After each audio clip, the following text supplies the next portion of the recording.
Party and former governor of Kano State. His bio is long and accomplished, and we've put it online. And in the invitation also to you, you'll find that information. As you all know, this is a series that Chatham House has been hosting in the run-up to the Nigerian elections that are going to be occurring next month. We've had the Speaker of the House, a representative of Nigeria, speaking here. In December, we had Bola Ahmed Tinubu speaking.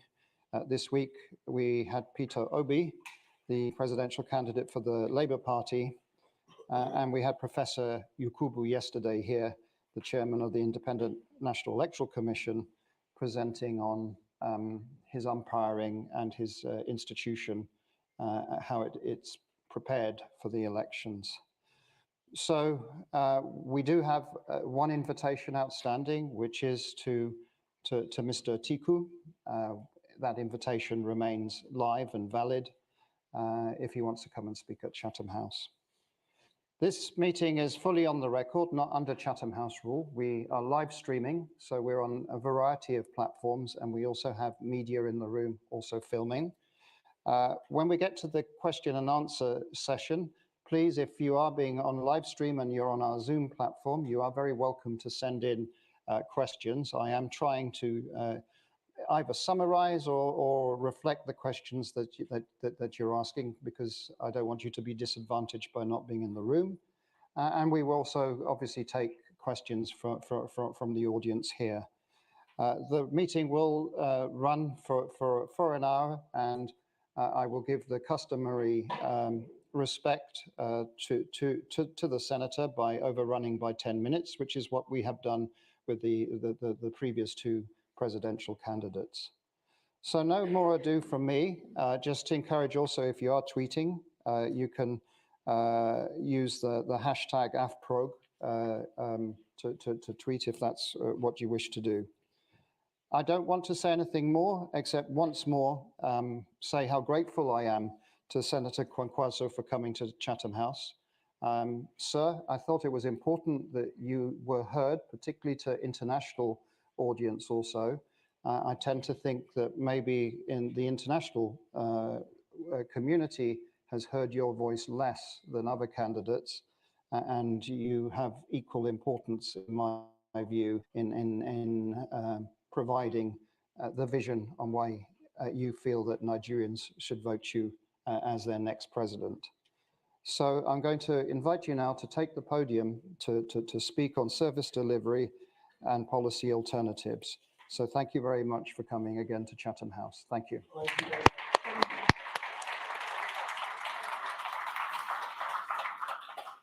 Thank you very much, Dr. Alex.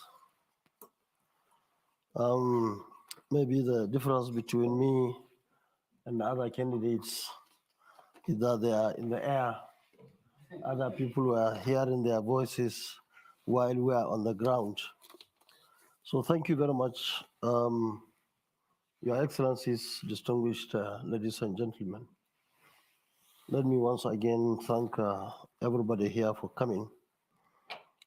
And let me begin by thanking the Royal Institute for organizing this event and for inviting me to interact with this global audience. Let me also thank the audience, both the Institute and the virtual ones, for your interest in the peace, unity, and the prosperity of our country. Our country today is facing numerous challenges: insecurity, growing poverty, growing and uncontrolled inflation, growing unemployment and despondency, decaying infrastructure, high rate of maternal and neonatal death, collapsing education system, crisis in the healthcare services, very weak institutions, growing corruption and graft, unbelievable theft of crude oil and other mineral resources, and growing mistrust among the constituent communities of our country, etc., etc. We can point fingers at all sorts of factors allegedly responsible for our situation, from coronavirus to global economic recession, from Western powers to international capital, etc.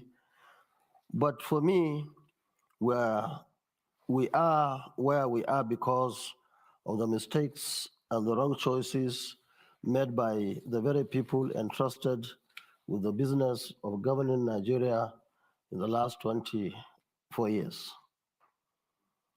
I am aspiring to become the next president of Nigeria because I understand the issues involved, the mistakes that were made, the wrong priorities that were set, and together with our team, we are better connected with the hopes and aspirations of the Nigerian students. We understand, agree with, and share grievances. And we have a plan, a practical plan to address each and every challenge bedeviling our country. My pledge to you, the RMK 2023 blueprint will soon be circulated, is a synopsis of my plans for our country when elected. And I implore you to pursue through the document, which for us serves as a social contract between me and Nigerian students. For today's discussion, I intend to provide policy alternatives and how we intend to improve services delivery in 4 core areas: the economy, human security, social issues, and deepening democracy. Although I will be open for engagement in other areas related to the Nigerian state, due to time limitation, I shall focus on these 4 areas. In designing all our policies and plans, we are guided, among numerous other things, by one important consideration: the future. Not only next 4 or 8 years, and not only next 1 or 2 decades. We look further, we think deeper. Remember, in less than 30 years to come, our country will be the 3rd most populous country in the world, with a population in excess of 400 million people in 2050. We'll overtake Pakistan, Brazil, Indonesia, and the USA. While we plan for today and tomorrow, we also have to think far ahead and start providing answers to some of these questions. How do we feed more than 400 million students? How do we educate them and make them productive for the global market? How do you provide housing and transportation infrastructure for them? How do you provide effective healthcare services to them? How do you provide employment for them? How do you provide uninterrupted power? How do you secure the country internally and externally? How do you maintain our mega cities, etc., etc.? The leaders that our country needs are not those that will come and do business as usual. We certainly do not need perfunctory leaders anymore. We need thoughtful leaders, selfless, competent, credible, objective, transparent, visionary, empathetic, and accountable. Our economic plan. The main goals of our economic policy are macroeconomic stability, that is keeping inflation and economic output close to potential, low unemployment, robust economic growth, sound fiscal balance, sound balance of payments position, that's external position, and sound financial institutions. These will lead to higher incomes and better quality of life for the citizens. To achieve these goals, we have 7 policy agenda.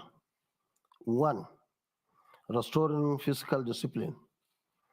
2, improving non-oil revenue through reforms in company income tax, value-added tax, as well as reforms in key revenue generating agencies. 3, improving crude oil and gas production to OPEC target. 4, ensuring disciplined management float foreign exchange policy. 5, targeting inflation. 6, improving the climate for trade, investment, and business. 7, preventing corruption, wastages, and theft and other of oil and other mineral resources. Fighting poverty and ensuring prosperity. Over 133 million Nigerians, according to the National Bureau of Statistics, NBS, are living in abject poverty. For a country generously endowed with human and material resources like Nigeria, this is totally unacceptable. We have a practical plan to confront and defeat poverty in Nigeria. A, we shall lift Nigerians from the poverty ditch through targeted poverty alleviation and poverty elimination strategies that ensure families at the bottom of the social ladder have access to food, clothing, quality education, basic health care, and basic housing needs.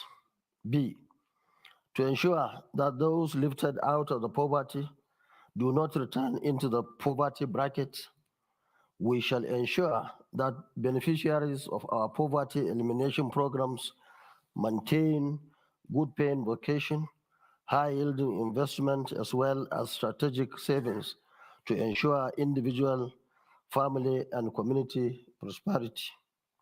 C, deliberate steps will be taken from our first day in office to end youth unemployment in our country. In specific terms, 1, over 2 million job opportunities will be created in the armed forces, police, and other security agencies. 2, our mass housing plan will provide opportunities to more than 1 million Nigerian youths annually. 3, our agricultural mechanization agenda will create over 2 million opportunities annually to place our youth in gainful and productive engagement across the agricultural value chain. 4, our proposed revolution in critical infrastructure will provide over 3 million regular opportunities in the transportation sector and the power sector. 5, our education reforms, especially expanding access and the mopping up of over 20 million out of school children, will entail the recruitment of hundreds of thousands of teachers and other associated staff in our education system annually. 6, our plan to modernize healthcare services will not only entail infrastructural and high-tech medical equipment upgrade, but also the recruitment of hundreds of thousands of medical personnel across the 3 levels of care to cater for the ballooning size of Nigeria's population. 7, private sector will be strong enough to generate even more job opportunities as a result of conducive climate and deliberate government policies in oil and gas, power and energy, solid minerals, telecommunications, sports and tourism, entertainment industry, especially films and music, etc., etc. Tackling Nigeria's security challenges. The main targets of our security strategy is to secure or to ensure that all Nigerians enjoy the freedom to live in dignity, freedom from fear, and freedom from want, and to create a conducive climate for investment and collective prosperity.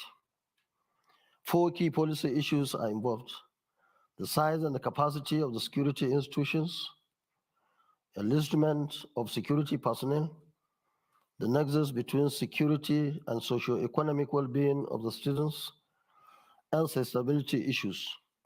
Specifically, E, we will ensure justice and fairness to all and the respect of the rule of law by all, irrespective of tribe, religion, region, or social status.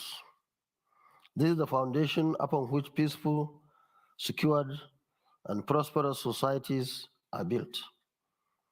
B, we will engage and dialogue with all aggrieved groups with a view to addressing every real and perceived grievances. C, we will deploy personnel and set up our technology optimally to ensure that every square meter of Nigeria's territory is secured and protected.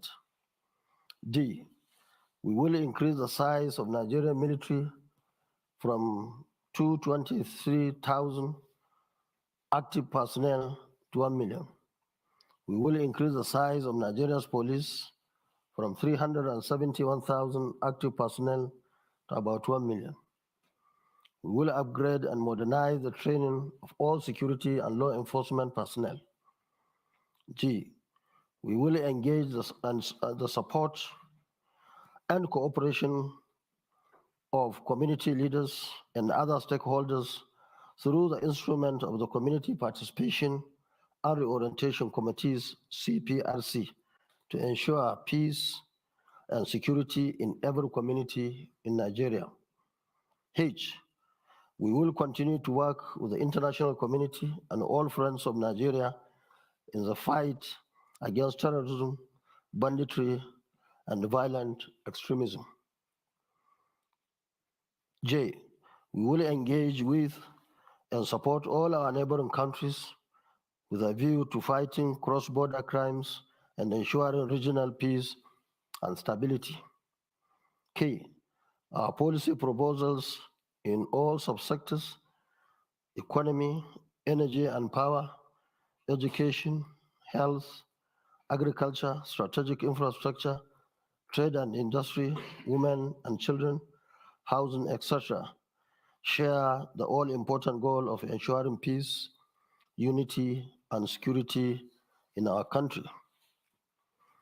Social issues. Our education revolution. Our revolution in the education sector will be guided by our philosophy of education as public good. We shall ensure through the correct reforms and investment that all our schools provide the best quality education to our students.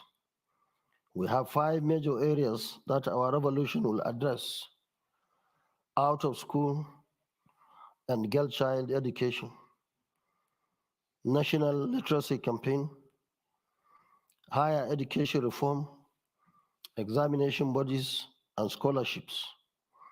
Some of the immediate actions we intend to take include: A, we shall reform the education sector in its entirety to ensure accountability, expansion of access, and improvement of quality. Every Nigerian must have access to good quality education, not minding their social status. B, we shall incentivize enrollment of the girl child and all the children from poorly served communities. C, we will eradicate illiteracy in Nigeria. Every adult shall have the opportunity to acquire literacy and engage in lifelong learning. D. We will mop up the 20 million out of school children in Nigeria and get them enrolled in schools in the next 4 years. E. Specifically, we will provide 500,000 classrooms across the states of the Federation to accommodate the over 20 million out of school children that we planned to mop up from the streets of Nigeria. We will provide 1 meal per day per child in all basic schools through the innovative involvement of community participation and orientation committees, CPRC, as well as state and local governments across the country. G. Following our successful experimentation in Kano State, we will make all application forms for admission into tertiary education institutions and application forms for employment free. H. We will also make all examinations such as WAEC, NECO, NAPTEB, Nnpp'S, JAM, etc. free. This was successfully implemented for 8 years in Kano State when I was the state governor. I. We will introduce a 4-year validity period for JAM examination results so that our children can use the same JAM results again to gain admission into our tertiary education institutions. J. We will upgrade and expand all our universities, polytechnics, and the colleges of education and raise their standard to global competitiveness.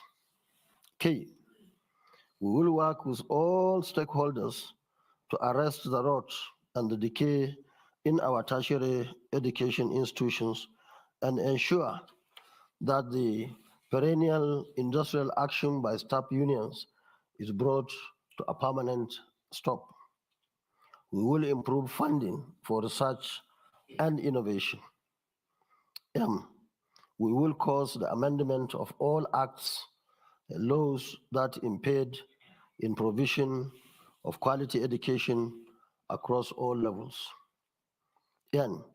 We will introduce competitive foreign scholarships to give bright Nigerian youth the opportunity to study for higher degrees in the best universities around the world. We will significantly improve the funding and support to education at all levels. And P, we will support teachers and other stakeholders to play their roles in making Nigeria attain greatness through education. Social issues, our healthcare reform. Nigeria, like other developing countries, has its share of health problems. Communicable and infectious diseases remain the major health problem in the country, while contemporary demographic transition ushers in a range of non-communicable diseases too. These diseases lead to devastating morbidities and mortalities and have significant socio-economic impact on the country. The top among the diseases are malaria, lower respiratory infections, HIV/AIDS, diarrheal diseases, road injuries, protein energy, malnutrition, cancer, meningitis, stroke, hypertension, obesity, sickle cell diseases, and tuberculosis. Notably, malaria remains the foremost killer disease in Nigeria, accounting for over 25% of under 5 mortality, 30% childhood mortality, and 11% maternal mortality. With about 3.4 million Nigerians living with HIV, The country also had the second highest HIV burden in the world, accounting to more than 9% of the global burden. The morbidity and mortality coming from these preventable conditions take their roots in inadequacy, inaccessibility of quality healthcare, poor sanitation and hygiene, poor vector control, poor maternal, neonatal, infant, child, adolescent, and elderly care system. Other causes include corruption, drug and substance abuse, alcohol abuse, malnutrition, lack of access to safe drinking water, environmental pollution, poor road maintenance, poor healthcare facilities, and poor healthcare worker remuneration and training, among others. Our actions and programs in the health sector will be guided by our philosophy of health is wealth. We shall reform the health sector in its entirety to ensure professional accountability, quality of service, and professionalism. We will improve sanitation and hygiene in public places, provide the general framework for states and local government councils to develop the guidelines for sanitation inspectors. We will provide, in conjunction with states and local government councils, together with CPRC, free natal and maternal health care services for families. In conjunction with other levels of care provisioning, our administration shall coordinate the provision of mobile clinics to access underserved communities across the country. We will upgrade and modernize all tertiary level hospitals in all states of the Federation with a view to expanding access and improving quality of healthcare services. Upgrade and equip all specialty hospitals to tackle the diseases that cause most deaths and disability in Nigeria. For example, malaria, cancer, diabetes, renal diseases, tuberculosis, etc. Undertake comprehensive reform of medical and health education to create more opportunities and meet the manpower needs of the sector. Review the accident emergency protocols in all hospitals to ensure that all health emergency cases are attended to promptly. Promote exercise and sport through programs and interventions support using specialized institutions. Redirect health workers' energy away from trade disputes to professional development and lifelong learning and improvement of skills. Review the laws of all agencies, councils, and such other bodies in the health sector to remove every impediment hampering the effective and efficient delivery of healthcare services, including healthcare education. Minimize health tourism through facility upgrade, services improvement, health workers training, and technology transfer and acquisition. Training of specialized health care professionals for local and international markets, example nurses, midwives, etc. Strengthen the National Center for Disease Control, NCDC, with view to empowering it to identify and eliminate the spread of infectious and contagious diseases in the country through research and innovation. Social issues, women and children. 53.3% of Nigeria's population is currently under the age of 15, and the current total number of children under the age of 5 stands at nearly 36 million, and each year more than 7 million babies are born. Nigeria's women of childbearing age 15 to 49 years of age suffer disproportionately high level of health issues surrounding birth. And there are over 40 million women of childbearing age in our country. While the country represents about 2.8% of the world's population, it currently contributes more than 10% of global deaths for pregnant mothers. Each year, approximately 262,000 babies die at birth, the world's second highest national total. Infant mortality currently stands at 74 per 1,000 live births, while for under fives, it rises to 117 per 100 live births. More than half of our under five deaths, which is 64%, result from malaria, pneumonia, and diarrhea. Poor access to water, sanitation, and hygiene remains a major cause of diarrhea-related deaths. As of 2015, 57 million Nigerians were without access to improved water sources. Senator, 5 more minutes. We have lots of questions coming in. I don't want the audience to Okay. not have their opportunity. Yes, okay.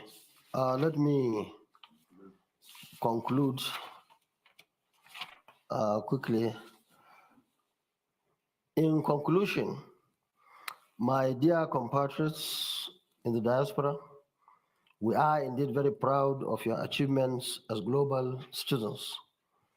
We are even more proud that you are playing your role in creating a better world and also serving as good ambassadors of our country. Let me assure you that when eventually the NPP is voted into power and I become president of Nigeria, we shall create an irresistible condition and make our country so attractive as a destination for businesses and career aspiration that majority of you will be attracted to better opportunities at home. Given your wealth of experience, good education, and achievements, we believe you will have better and more important roles to play at home under our administration. And for those that have made the host countries their home, we pledge to you today that our administration will work towards ensuring that Nigerians in diaspora are given the opportunity to exercise their civic responsibility and vote in all general elections. Before I conclude this brief paper, let me say that our incoming NNPP administration will honor all our international obligations related to climate action, trade and investment, fight against terrorism and violent extremism, drug and human trafficking, as well as honor all conventions and agreements that our country is signatory to. While thanking the UK government for the numerous support and assistance being extended to our country, both directly and through a number of development partners, while appreciating the good work that numerous UK businesses in Nigeria are doing to build our economy, our incoming administration will work deliberately to strengthen the Nigeria-UK relations post-Brexit, expand businesses opportunities, and create business climate that will make Nigeria a more attractive destination for investors. Finally, let me say this. Our country is yet at another crossroad. We are facing an election in which, for the first time in 20 years, President Buhari will not be a candidate.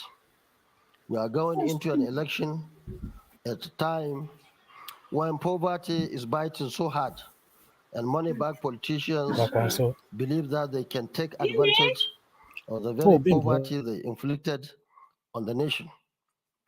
But unfortunately, we are also going into this election when the election umpire, INEC, has successfully gotten the enactment of some of the far-reaching amendments targeted at improving the conduct of elections and preventing election rigging in Nigeria.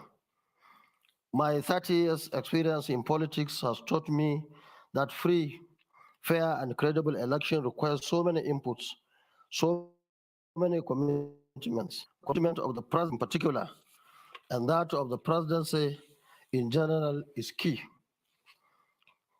If the presidency wants free and fair election, it will happen. Thus, the burden of conducting free and fair elections, much as it depends on the performance of INEC, politicians, security agencies, and other stakeholders, it largely rests on the corridors of the presidency. While thanking the UK, the EU, the USA, and the other friends of Nigeria for their support in deepening democracy in our country, especially the support they are extending to INEC, I want to appeal to them, to the Nigerian president, to ensure that he leaves a legacy of free, fair, and credible election. Luckily for us, the outgoing president was a serial victim of election rigging and manipulation, and also the first beneficiary of free, fair, and credible election in 2015. We are also aware that some anti-democratic forces are scheming to hide behind the possibility of a second ballot in the presidential election as speculated by INEC to derail our democracy. Let it be known that no contraption in whatever guise other than an elected government will be acceptable to Nigerians in 2023. We in the NNPP believe that we will win the election fair and square at the first ballot. We appeal to the president not to listen to any proposal that seeks to undermine the 2023 general elections. We also call on all well-meaning Nigerians, as well as international community, to be vigilant. I'm also calling on all Nigerians in diaspora to continue to appeal to the governments of their host countries to continue to support our country and ensure that credible elections are conducted. On this note, I will stop here and listen to your comments and questions. Thank you very much for listening. Thank you. Thank you. Senator, take a seat for a moment and we'll get some questions, and then you may want to go up to the podium again, because with the live stream, it's certainly a lot more effective if you respond to questions standing up. So who wants to ask a question? The lady there, first of all. I'm coming this way. Madam, there's a microphone just there for you. Do tell us who you are. Keep your question short. Okay. My name is Mariam Garba. I'm coming from Newcastle, originally from Kano State. I have two questions. Perhaps go for one first. It's on education. So when it comes to education, Honorable Senator, you've mentioned the number of out-of-school children in Nigeria is quite high, going up to 20 million. On another perspective, the yearly affair for the ASU strike in Nigeria is also a concern. So how will the states and the federal government, if you're elected, get children back to school? And what is the proposal for the lasting solution to the ASU crisis? Okay, thank you very much. If we have time, we come back for second question. The gentleman there with the cap on, I think I know who you support. Okay, thank you so much for giving me the opportunity. My name is Umar Sheikh Umar from University of Brilliance. I would ask a question about patriotism because patriotism is a key requirement for nation building. And arguably, most Nigerians at home or diaspora hardly say good things about Nigeria. This established a crack that Western world used to say every shitty things about our country. In other words, Nigerians live in the country they don't believe in. Considering this sad reality, sir, how realizable is a new Nigeria? Thank you very much. I'm going each row at the moment. So the lady there, your microphone. Don't worry, we've got time to come here. The front row is not going to be discriminated against neither. Please go ahead, madam. My name is Hadiza Humba, and I live in Northampton. Your Excellency, sir, the incumbent president of Nigeria had the best chance and probably some of the best policies to break a record by turning Nigeria around. But there were hindrances and hidden forces, which is not an excuse. How do you intend to deal with these hidden forces? Also, the orientation, Nigerians are heartbroken. How do you intend to make them believe in the system? And again, the day you become the president of Nigeria, hopefully, will be the beginning of the end. What will be the legacy you want to leave? Thank you. Thank you very much. And I'll take one final question, the gentleman in the corner there. Yeah, you, sir, with the green jumper. Yeah. Yeah, my name is Duke Uputa. I am an independent political analyst and also a Chatham House member. Senator, given that your campaign strategy and promises are very similar to that of Labour Party in many ways, and your main objective is to stop the extraction by the two major establishment parties, is there any circumstances in which you will step aside and cooperate with Labour in order to remove the current extraction in Nigeria? Thank you very much. Senator, you may want to go to the podium and stand up and respond to those questions. Thank you. The final question you received, we did get several of those virtually also. So just a number of people are thinking same thing. Thank you very much. Let me start with the first question from Mariam Garba from Newcastle. You see, for those who are familiar with our antecedents, definitely will have no option other than to believe that we took education very seriously when we had an opportunity. And I want to tell you that in 4 years in Kano, we took over 3,000 young men and women to 14 countries across the world. In fact, when I came here, I met some marine engineers who I think are here with us.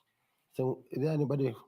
Yeah, they are here. They are part of over 3,000 that we sent out of the country to 14 countries in 4 years. And that's in addition to the universities that we established, 2 universities in Kano.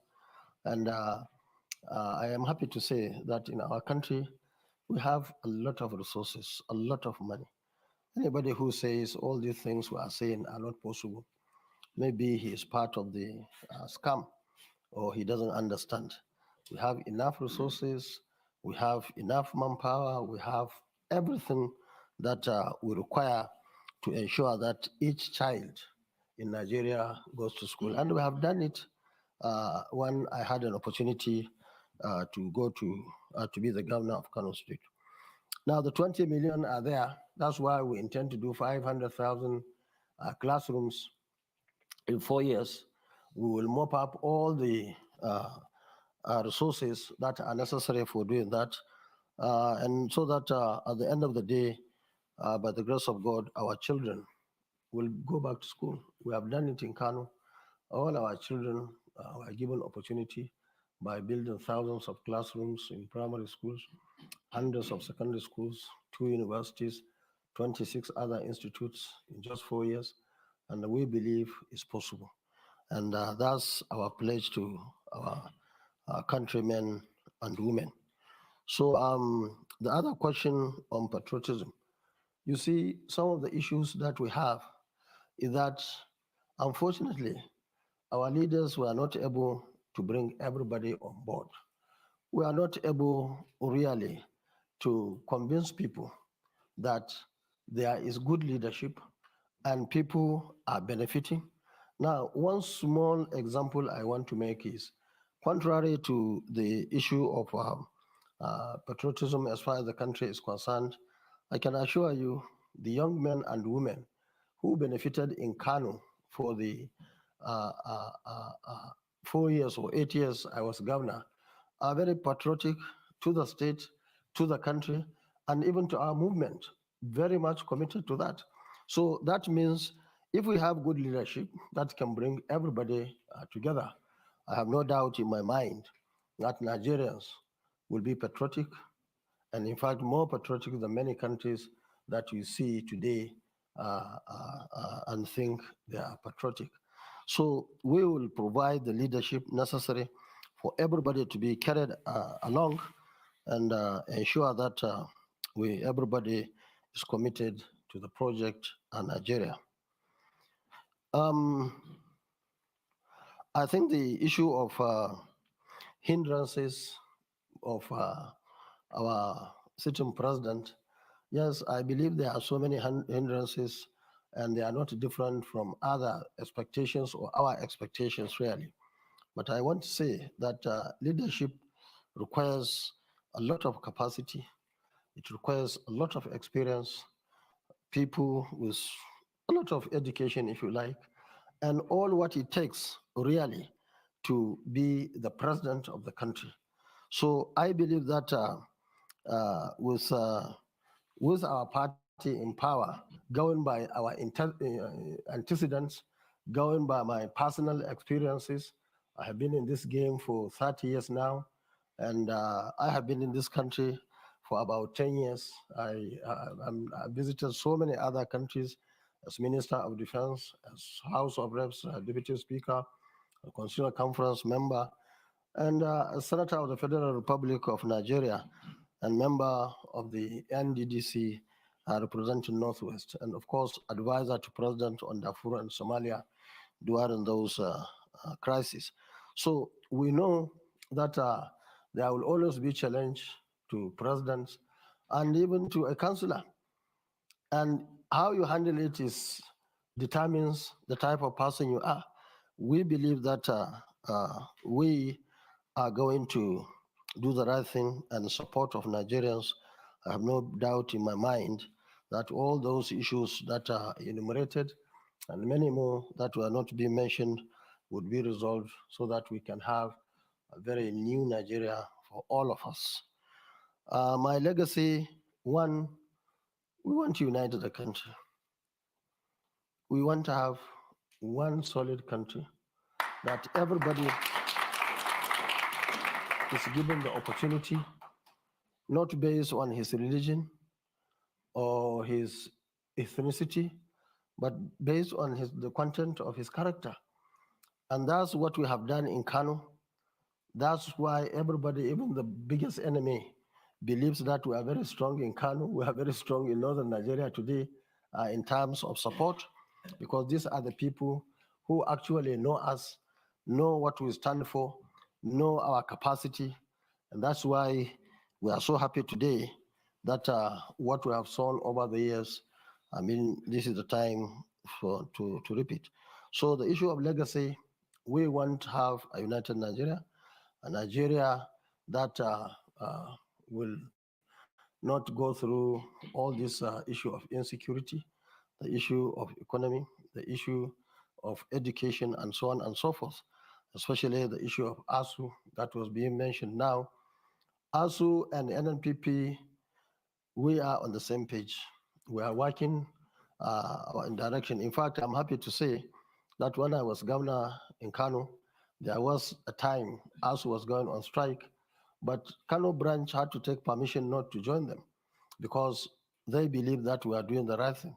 And that right thing will continue when we have the opportunity to bring everybody on board so that, as I mentioned in my speech, we don't have to have or witness ASU or other unions going on unnecessary strike.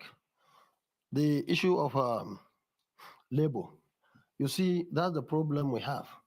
The gentleman who stood up there, I'm sure he comes from a particular group or a region without even asking him, just because you saw, if you have a party which is based on ethnicity and religion, that's the difference between Labour Party and, of course, our party, which is a national party, New Nigeria People's Party. Now, we want, please, you see, while we are accusing leaders of being one thing or the other negative, I think the followers also must learn how to be Nigerians coming from one part of the country. Let me say that I was one of those initially wanting to work together with Labour Party. But unfortunately, at that time, Labour Party was under very serious media hype, and therefore they could not see reason. And you still not see reason that I will withdraw. I wish you didn't go to that extent. You would have said that to work with Labour or to work with APC or PDP. That would have been more responsible. But you cannot come to London. Maybe people who are here don't even know what is happening. And I want to say that our party, NNPP, is the only growing party in Nigeria today. We have seen the maximum any party, especially the party you mentioned, Labour, to us is like Andrew's Labour salt. Just came, prrr, now it's coming down. That's the reality. Just take note of it. And of course, NNPP, our party, is the only party that is now getting support. Forget about big people who are the actual problem of our country.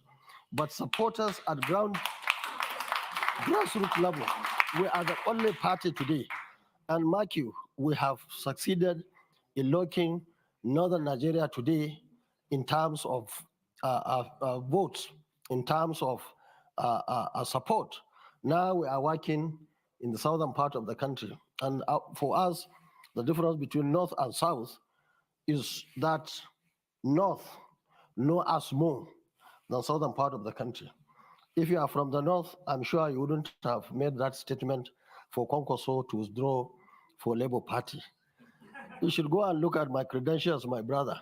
I am a PhD holder in civil engineering. And check your candidate, what he has. I have been in the system for over 30 years now. I have been a civil servant for 17 years. I wasn't a trader, civil servant for 17 years. I was Deputy Speaker of the House of Reps in 1992. I was in the Constitutional Conference elected delegate. I was governor of Kano State for 8 years, and so on and so. I was in the Senate, and so on and so forth. So when we sat down, what I told them is what I will tell you. Okay. If anybody wants to Kwankwaso to withdraw, let's bring criteria and select the best. Anytime I have any better candidate, I'm ready to talk to him. Thank you very much. Let's take another round of questions. We've still got about 20 minutes. So, okay, all right. Right at the front row, you go. There you go. Good afternoon. Do tell us who you are. Short question, please. Mike Abiola is my name, publisher, editor-in-chief, African Voice Newspapers, UK.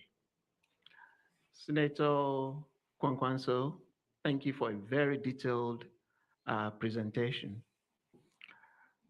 Let me start by saying your other leading candidates also have brilliant ideas in their manifesto.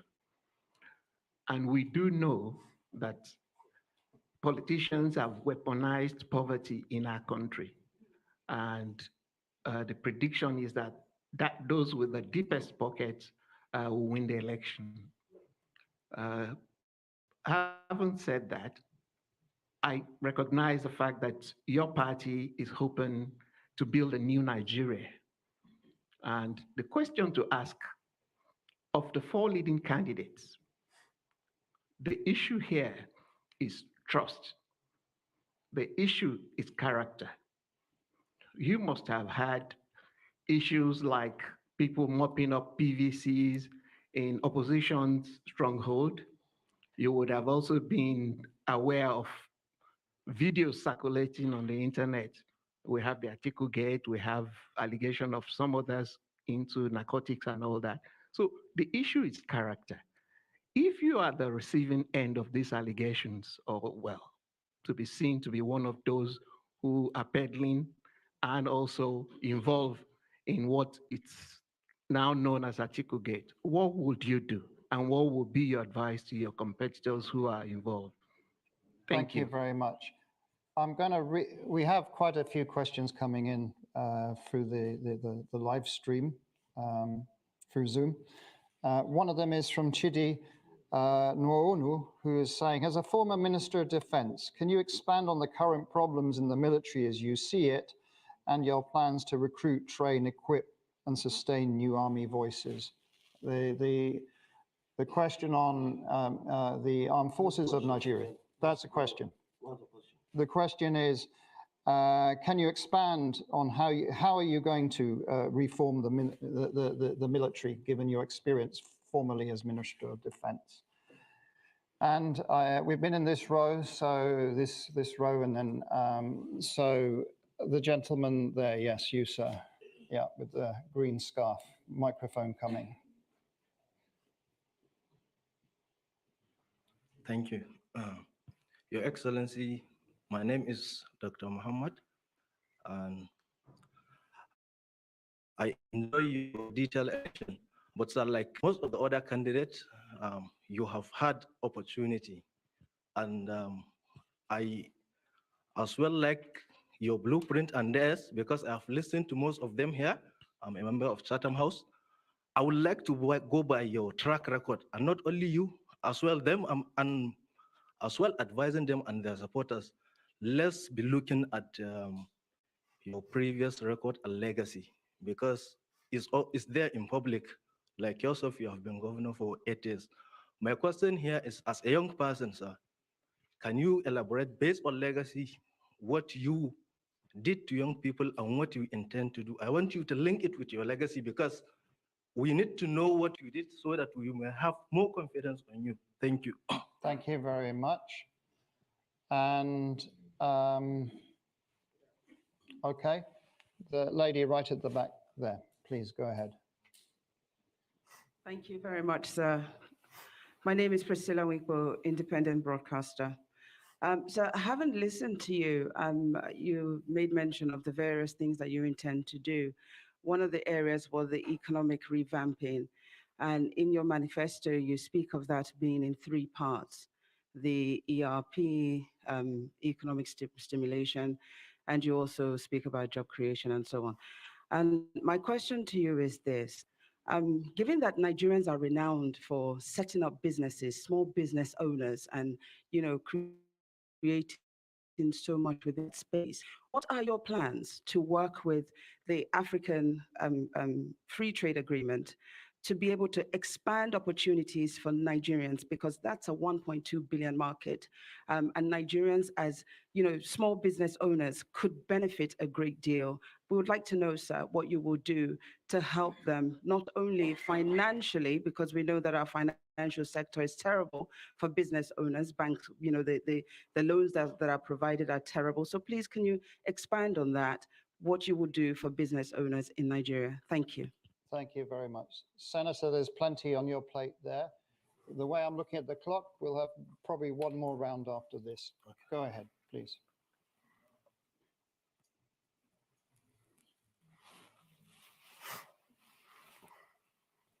Me? Please go ahead. Okay. Yeah.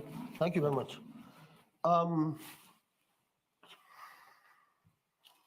Mike, let me thank you for mentioning this issue of money.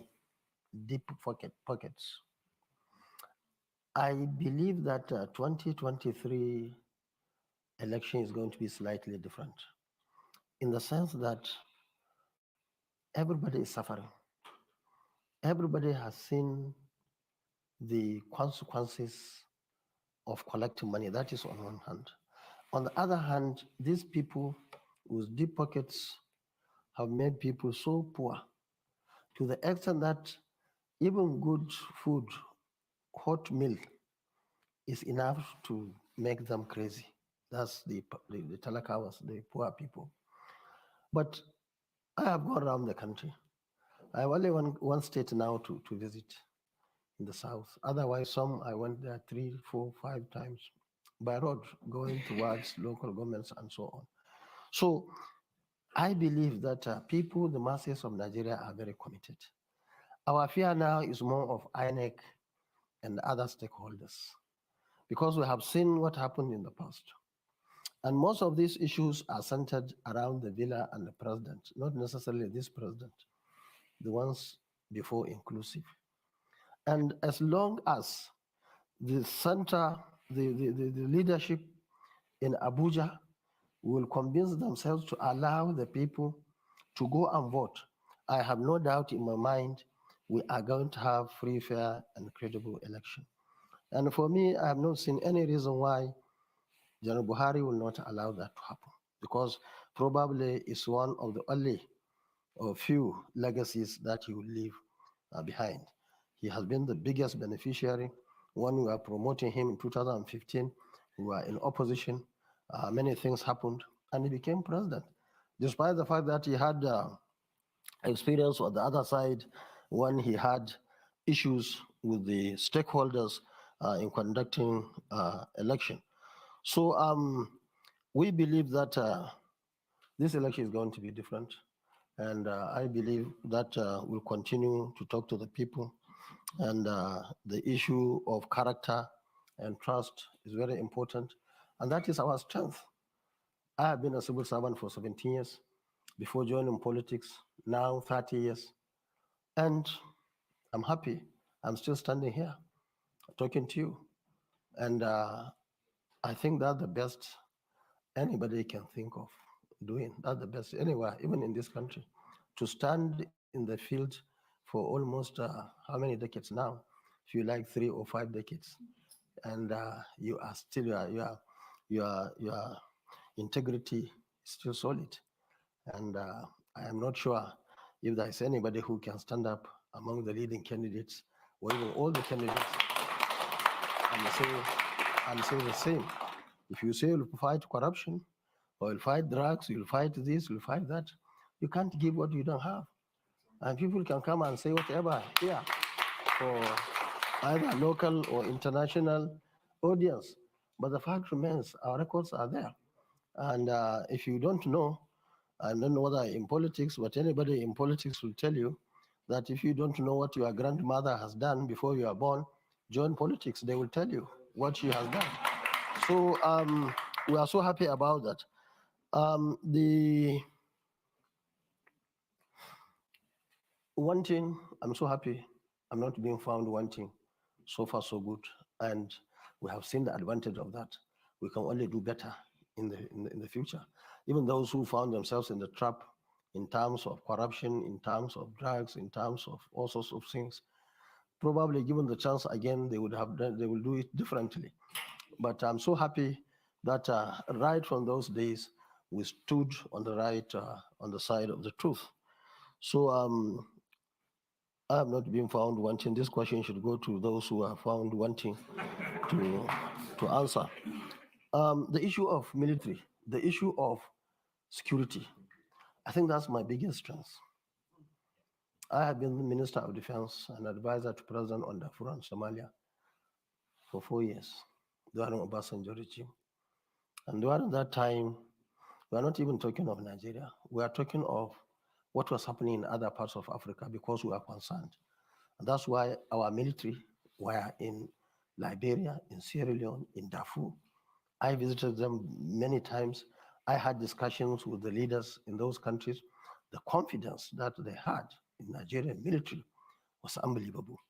And so also in Nigeria, these are people who are well committed professionals, well feared by the opponents or enemies. And these are the military that we are talking of bringing back. Now we don't even know. I don't know. I belong to the expanded family of military. I don't know what is happening in Nigeria now.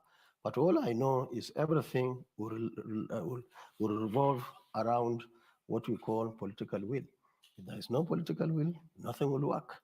And I think that's what is affecting our young men and women in the military today. So as former Minister of Defense, Chief Security Officer in Kano, I was in the NDDC. In fact, I left the NDDC because of corruption. So many things were happening. I told the president that time he was not happy. Later he realized NDDC was in a mess. And unless something is done, they will continue to do so. And in Nigeria, we have to have the reward system and even punishment system. Now everything goes now. If you take, nobody will call you. In Kano, when I was in government, nobody, I can tell you, will go out there and touch 1 naira. And that's why for 8 years I was governor. I'm so happy that for those 8 years, we did not borrow 1 kobo, 1 naira, we did not borrow. All what I did in Kano was done with the state resources. And that's why some people on the here will do 500,000 classrooms, where I will get the money. Don't forget, right as we are sitting or standing here, instead of 2.2 million barrels of oil, we are producing just 1 million, 1.2, 1.1. Where are the remaining? Stolen by some people. Where are the people? Who are the people? And that's why we have to stop that. The fighting in South, Northwest, even in Northeast, is mainly because of mineral resources. People are stealing it from Nigeria and from outside Nigeria. You will only see helicopters picking gold and other resources. That got to stop. All these assets must be taken over by government and be utilized for all of us. And that is what we stand for in Nigeria. So the young men and women, I can assure you, and I'm sure you know it, the gentleman who asked that question, I'm sure he knows, because our biggest support is from the young men and women. In Kano, we took education seriously. 2 years before I left government, there was nobody in Kano who had university qualification that did not go to university. In fact, our universities, 2 universities, I don't want to use we established. We're not even getting students from Kano.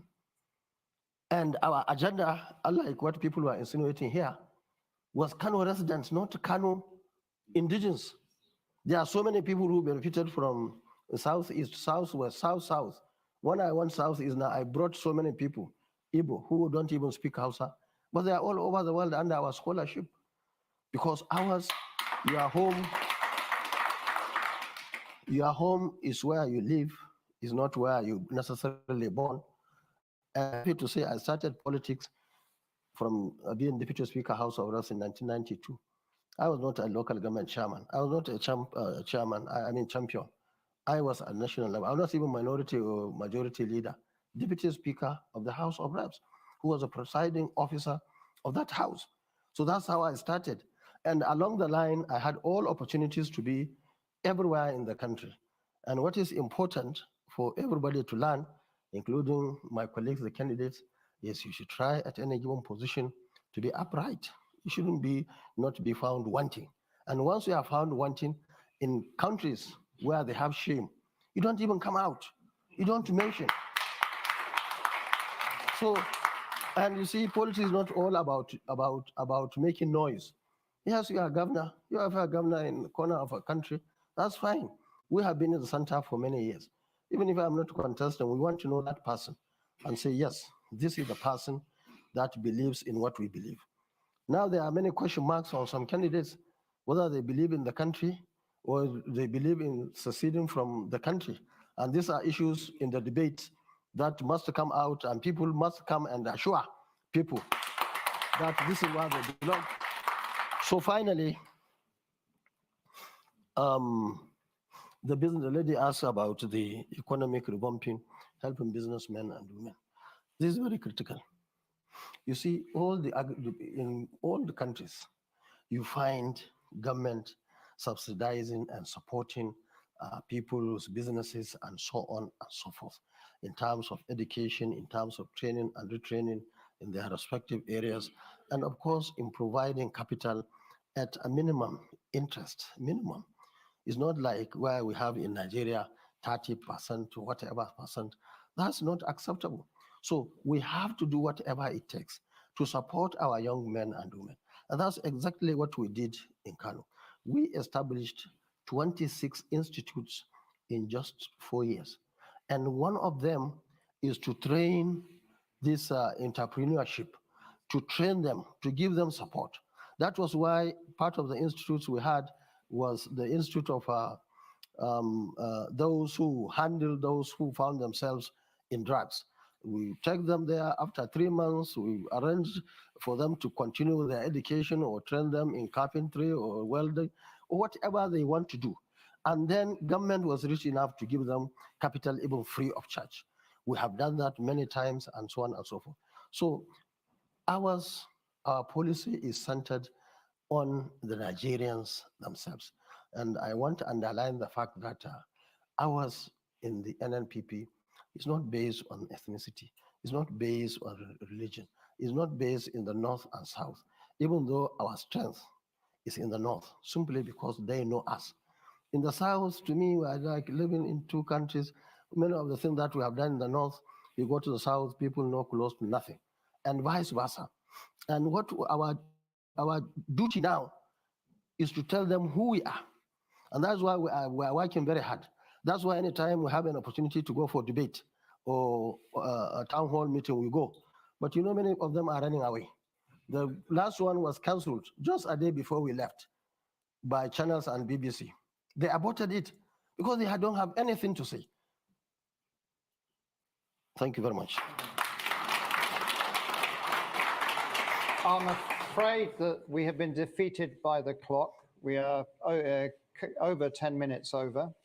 The full speech of Senator Kwankwaso will put up on the Chatham House website because he wasn't able to complete the whole presentation. So please just keep an eye on our website.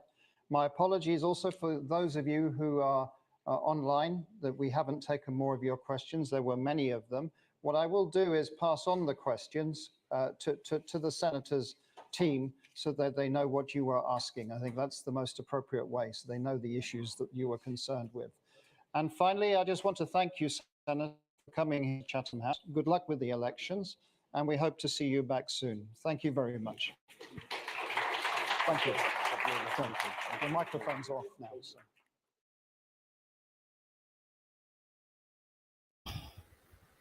All right. So that was it. So that was Kwankwaso's presentation. We have Des and World Peace here. So we go straight to that. But before we go, actually, let me go to Des first. Take his highlights from that event. So, Des, good to see you. Yeah. Good morning, woman. Good morning, everybody. People in the comment section. I didn't really get in on time, so I came in probably almost at the end. So I would say basically on what I saw and what I noticed. It's always good to have a presidential candidate, seeing their thoughts and seeing how they're going to basically lead us. It's always good to see that. He didn't dedicate questions, that's still a good thing. Kwankwaso has always been somebody that I admire and I think would have been a really good vice president to P2B, but unfortunately it didn't work out like that. But straight to the questions that I came through on. He answered the questions very well, the ones I watched. He did very well. There was no lapses. But what negative I took from the questions or what the answers was when he started basically, you know, saying talking about, just basically redirecting everything out of what Chatham House should be for, basically talking about other candidates, you know. That is what I would say that was wrong. This is not a. This is not. What was it not at the invitation of the question? It was invited by the question to make those comments. No, I don't think so. He was asked the question directly, but when he started saying, unlike people that can't, that saying that they do corruption and, or they'll fix this, you can't give what you can't. I mean, you can't give what you don't have and all that stuff. People that have been here talking, I don't think he needs to say that. I feel like he needed to basically focus on the answers and answer it directly than, opening up such a, biapalo, you know, answer to it. Basically campaigning, Nigerian sort of campaign. This is not, you're not in Nigeria. I feel that was wrong. So apart from that, I think he did good with some of the questions that I saw.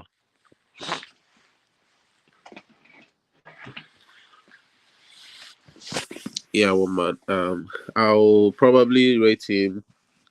Oh, sorry, I thought you could hear me. It was asked about Peter Obi, of course. Which he gave commentaries, but I made note of what he said. But what did you make of that when he was asked about?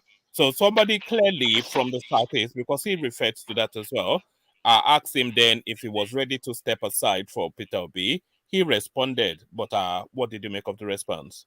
I didn't get the response, but if you can tell me what the response is, I can comment on it. All right. I tried to note it down. So it says, "Would you step aside for Peter Obi?" Was the question. It says, and what did he say? He says, I would not be joining Obi because his movement, this is me paraphrasing, he essentially inferred that the Obi movement is ethnic based. And then he also went on to infer that Labour Party has too much media hype, that is not vested in reality, and that their fortune was on the downturn. So that's what he said.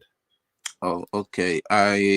One thing I would say is that the person that asked that question, it's probably not the right question to ask in that sort of a, organization.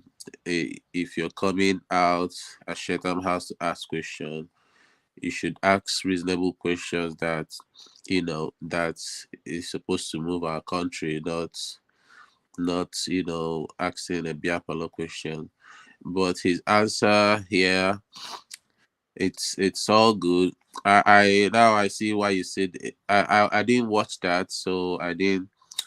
If I watched that, I would have the question, brought about the answer, which I think the question should have been asked in the first place. Let me show you the question. Let me show you the question. So here is the guy with the question. The beginning of the end. What will be the legacy? Which you will step aside and cooperate with Labour in order to make them believe in the system.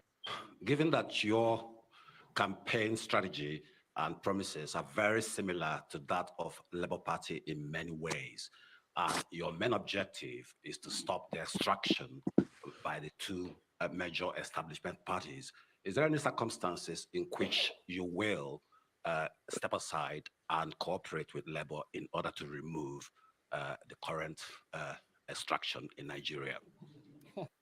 So that was the question. That was the question. So in his response, he seemed somewhat irritated by the prospect of that question.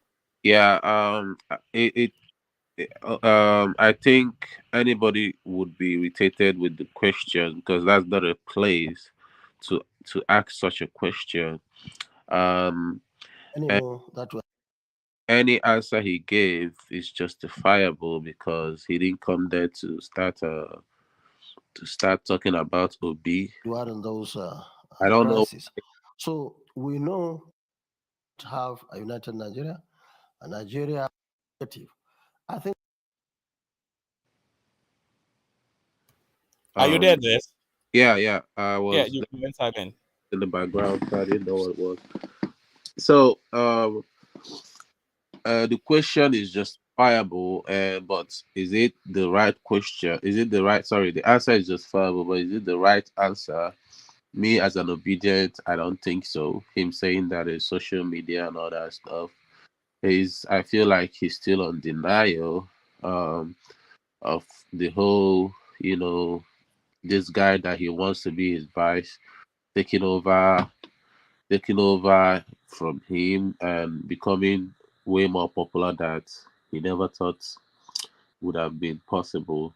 If I feel like if he knew that P2B would be this popular, I didn't think he would have had a second thought becoming a vice to P2B. But since it was basically from the original, in the beginning, we didn't know what was gonna happen with the space. So I feel like he's still on denial and he doesn't want to admit that, this guy has already left him.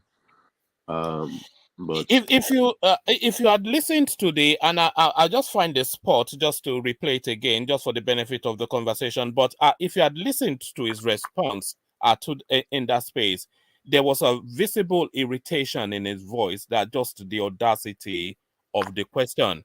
In fact, he went almost ethnic in the way he responded. Yeah, well, that's what I said. I don't. His answer is justifiable because the question to me is stupid. At that place, it's a stupid question to ask.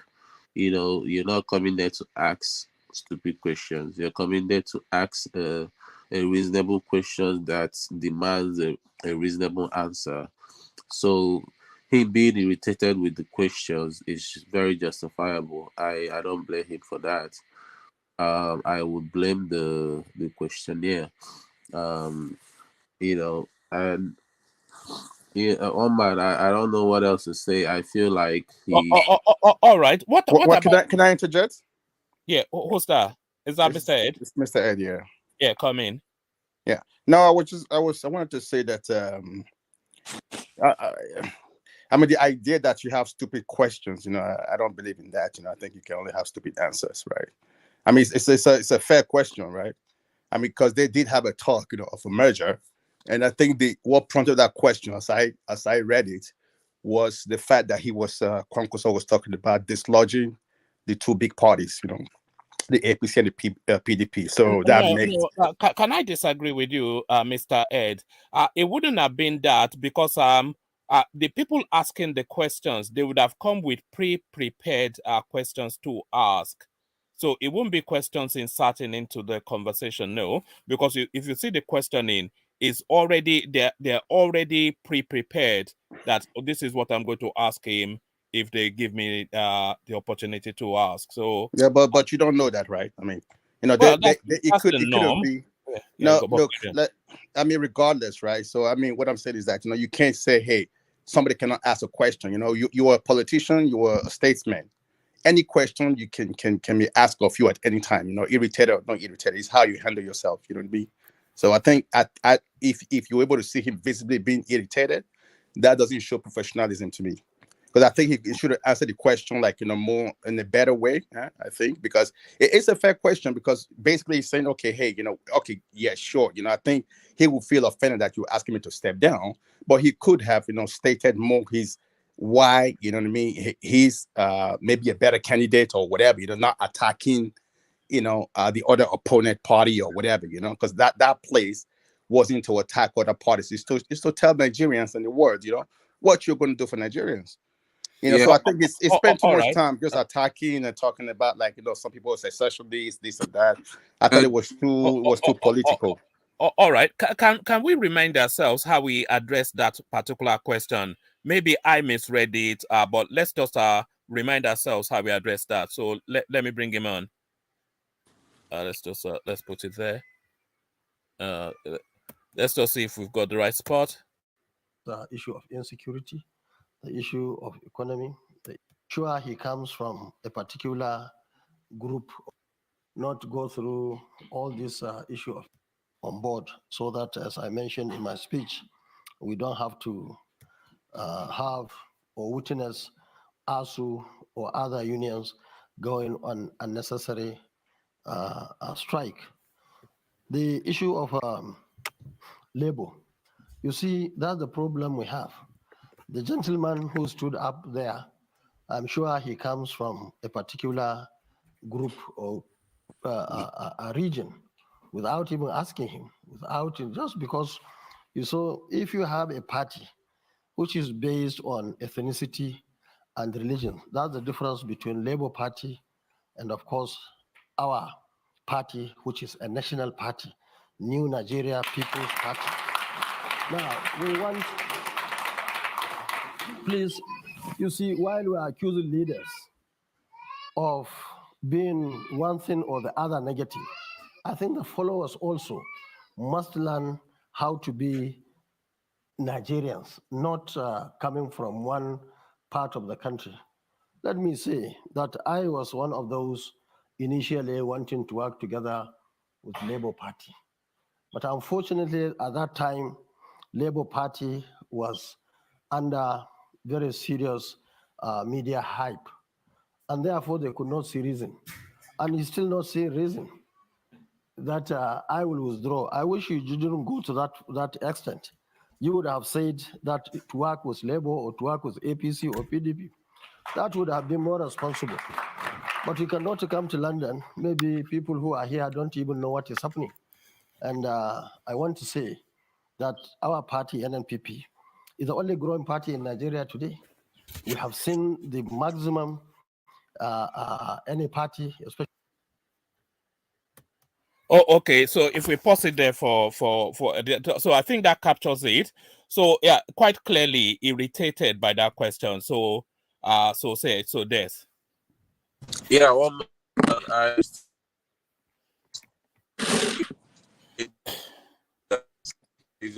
you're breaking off. Place of people asking to know what the potential presidential candidate is supposed to do for Nigeria, not to know what how they are going to running their politics or whatever. Is to know what their ideology is and all that. But the person that they gave the chance to ask the question, I think he didn't take very good advantage of that chance. And Kwankwaso saying that the person is from a particular section of he doesn't know what section the person is from. He basically sounded very mythical in his tone, and it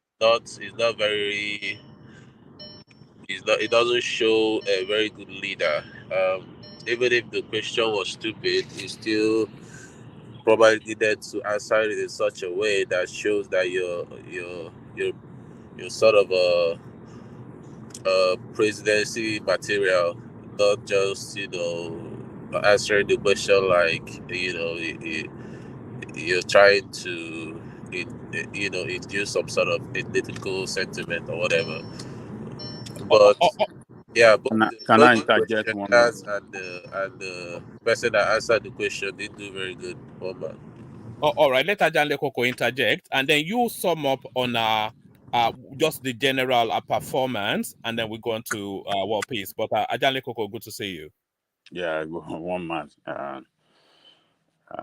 Good morning, brother Alessandra. And, good morning to every other panelist. One man, good afternoon to you in Britain. Look, I think the question by that guy was a very, very foolish question. And Kwankwaso's response was very accurate, and what he did was just to put a permanent stop to that kind of nonsense call that have been coming from obedient, particularly people from the East. You know, this is not the first time you had this call from obedient and people from the East, in particular, calling on Kwankwaso to step down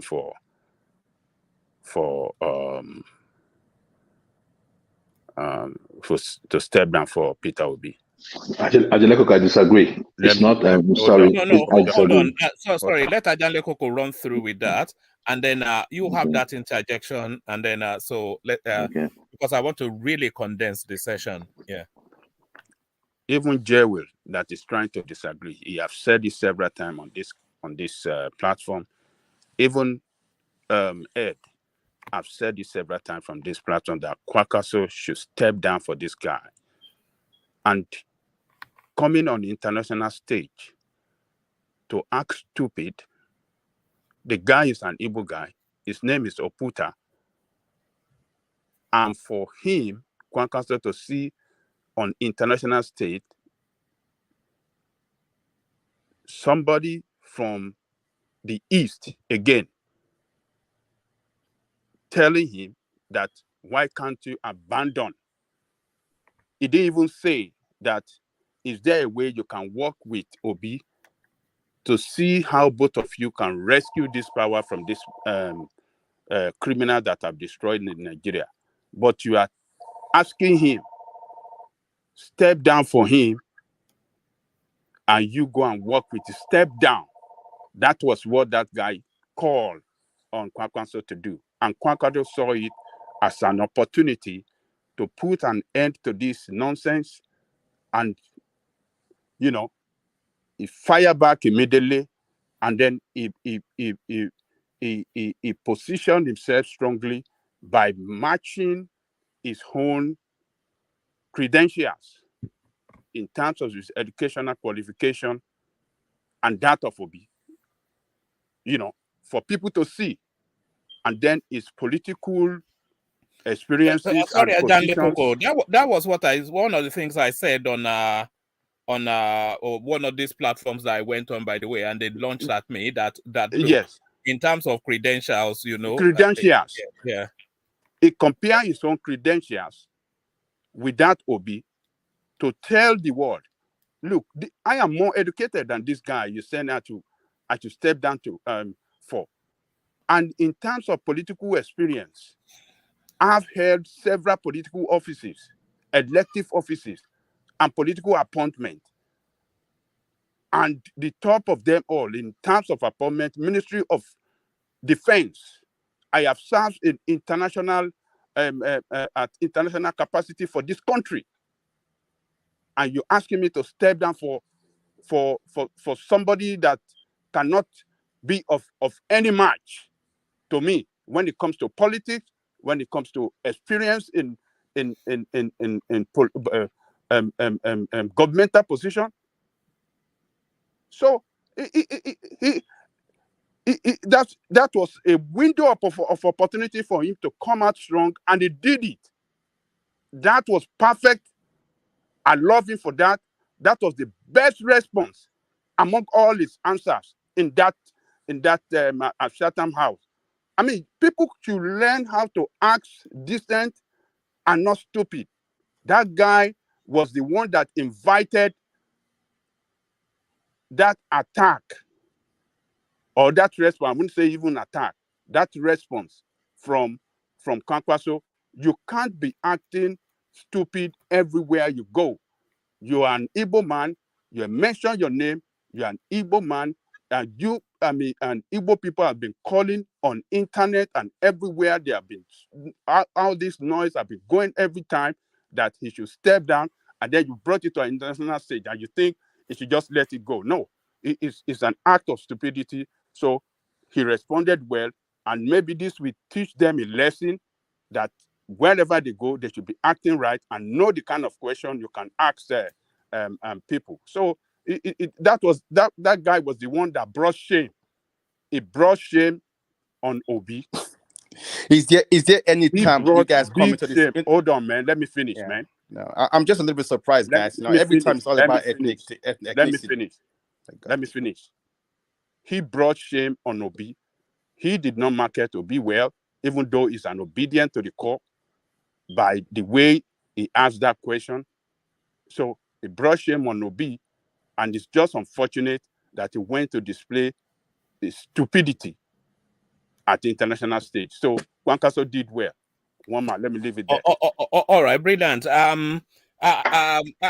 It was not the right question, but maybe the response Can I come in, one man? Yeah, hold on.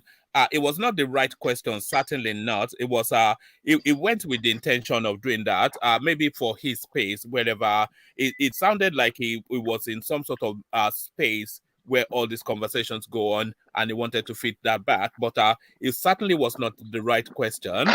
But maybe Kwankwaso was a bit excessive in the way he responded. He could have just shut it down diplomatically, given that he was on an international stage. But he showed his irritation, which I'm not sure was the thing to do. So have that say, Joel, and then round it off, Desmond, and then we hear from Alexander Gomez. One man, precedence. Precedence is a key that you can use to understand or you can use to predict, what someone can do and cannot do. Prior to this period, even when Obi was when they were talking about the merging, when you see Kwankwaso address Peter Obi, remember, Kwankwaso was one of the people that was peddling the idea that no one in the North would vote for an Igbo man. Kwankwaso was the first person. When Obi came out the first time, it was Kwankwaso. The way Kwankwaso addresses Obi, you'll find out that he has an innermost hatred for him. Forget about it, one man. The question that in class, in school here, in fact, even in our families, there are no stupid questions. As a leader, that is why you're a leader of those with common sense and those without common sense. You are a leader of those with good questions and those that will come with stupid questions. What matters at the end of the day is your courage, is your character, is the way you address things as a leader. You do not wear your emotions on your sleeve. You went as far as even going tribal. What if that person is from Delta? What if that person is from Rivers? What if that person is even a Yoruba person? Oputa is not Delta name. It's an Igbo name. Oputa. There is Oputa in Delta. There is Oputa in Rivers. I am telling you what is going on there. Do you understand what I'm saying? So it was so wrong of a leader. He had no self-control that he could go on an international stage and poo-poo the way he poo-pooed. That's a disgrace. I could not believe it from Kwankwaso. All right, thank you, Des. Thank you, Joe. Rather, so I mean, obviously, people will come to mention it, but I don't want us to fixate, especially on that, because he gave a whole performance. So to that performance, Des, give us just the highs and lows, and then the highlights, and did he come out a winner or a loser out of it? So just sum up your thoughts, and then we go on to Alexander Gomez. Yeah, one man, I would say is in between. He came out as a winner because he answered questions, some questions outrightly, and that's where he was. But some of the questions that he was talking about other opponents and other contestants, I think that was wrong of him. But I would give him a pass mark of maybe 6 out of 10 or 7 out of 10. Okay, well, that's a pass mark. So brilliant. So let's go on from you then. Let's go on from you then to Alexander Gomez. So Alexander, good to have you. So that was Kwankwaso. He put up a performance. I was somewhat impressed. Well, that's the second time now that I've been impressed just by his presentation. If not essentially his policies, there are elements of his policies that does impress, but certainly the way he carries himself, very much I'm impressed. But are you? So to Kwankwaso and his presentation, your thoughts, Alexander? Yeah, good morning, everybody. Good morning, Aja. Good morning, Jewel. Good morning, everybody. He's a very articulated, Hausa man, isn't it? I was impressed. He's a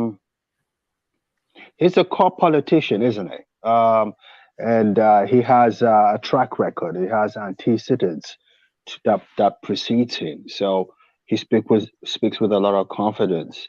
I wasn't expecting anything below performance. I was expecting exactly what I saw today. It still doesn't mean that he's gonna win the elections, but I think that he will be the leading presidential candidate from the north, as it stands today after the departure of Buhari. I think Atiku. I think he takes over the mantle. I can see him being a future president because if the South wins the elections and everything indicates that the next president will be from the South region, the next 8 years he'll be a political megaforce, and I can see him easily becoming the president of Nigeria. There's no two ways about it. I need to address that irritation coming from him. This is why I have reservations about Northerners. There's something about them that just rubs me the wrong way. His response was snobby, was totally out of order. It was condescending. I thought he overreacted, and I thought it was unstatesmanlike to do that. I was not impressed with his response at all. Would you say is a northern or more to his personality? No, it's a northern thing. It's no. Lamido Sanusi would not react like that. Shehu Sani, no, he would do exactly the same. No, he Shehu would do Sani exactly would the not same. react like that, but perhaps No. When Kwankwaso's personality than no. It reminds me of my younger days in England when you do something stupid and a white man looks at you and tell you, "Oh, I don't blame you," and you know what that means. No, they have that arrogance about them when it comes to the northern-southern confrontation. I experienced it personally in 1977, the only time I've experienced it, and Atiku has it. That's why I don't like Atiku. I've said it here before. He has a sense of entitlement. I'm not trying to be tribal over here. I don't have to be tribal. I'm saying it the way it is as a 60-some-year-old man. I've noticed this a lot about them when it comes to the South-North confrontation. They do it all the time. But that was not the place to do it. I was offended by it. Not to say that it was the smartest question in the world, but his response was totally out of order. I thought he overreacted to something that just needed for him to just answer in 1 or 2 words and move along, like you said. That's the way I see it. But is that not the spilling out of a building up? Has it not built up to that spot? Because unfortunately or fortunately, however you're looking at it, it found expression on an international stage. But that irritation, it wasn't an irritation of that moment. It's an irritation of all of the moments that he has had to encounter that. Knowing who he is and knowing who Peter Obi is. You see that he went on to read out his CV again for the benefit of people who may not be acquainted with him, and then to ask then that I have X, Y, Z, all of this, why should I subordinate myself to somebody whose credentials are nowhere near mine? So that's where the irritation is. Do you see? One man with due respect, absolutely unequivocally disagree with your assertion right there. When President Barack Obama was the president of the United States, there was nothing this hillbillies and this white folks didn't do to get him irritated so they can turn around and say, didn't we tell you, when you're a statesman, you need to Exactly. have a certain disposition about you. Things like that shouldn't get under your skin. You should rise above that, So I do not subscribe to that statement you just made. He overreacted. He needs to do something to remedy that space, because that puts him in a bad light, in my opinion. I thought it was extremely condescending. That's the only word I can look for right now. All right, but in terms of his overall performance, because other things he spoke on as well, he said he was going to build 500,000 classrooms in 4 years. So note those words, classrooms as opposed to schools. So which are units, so expansion of existing schools, building of new ones, but really 500,000 classrooms within 4 years by mopping up resources, he said. He says his legacy will be to united Nigeria, and then it did the Obi thing, and then he talked about that he has charge of Kano, and even all of his opponents, they concede that. So that's his calling card to the election.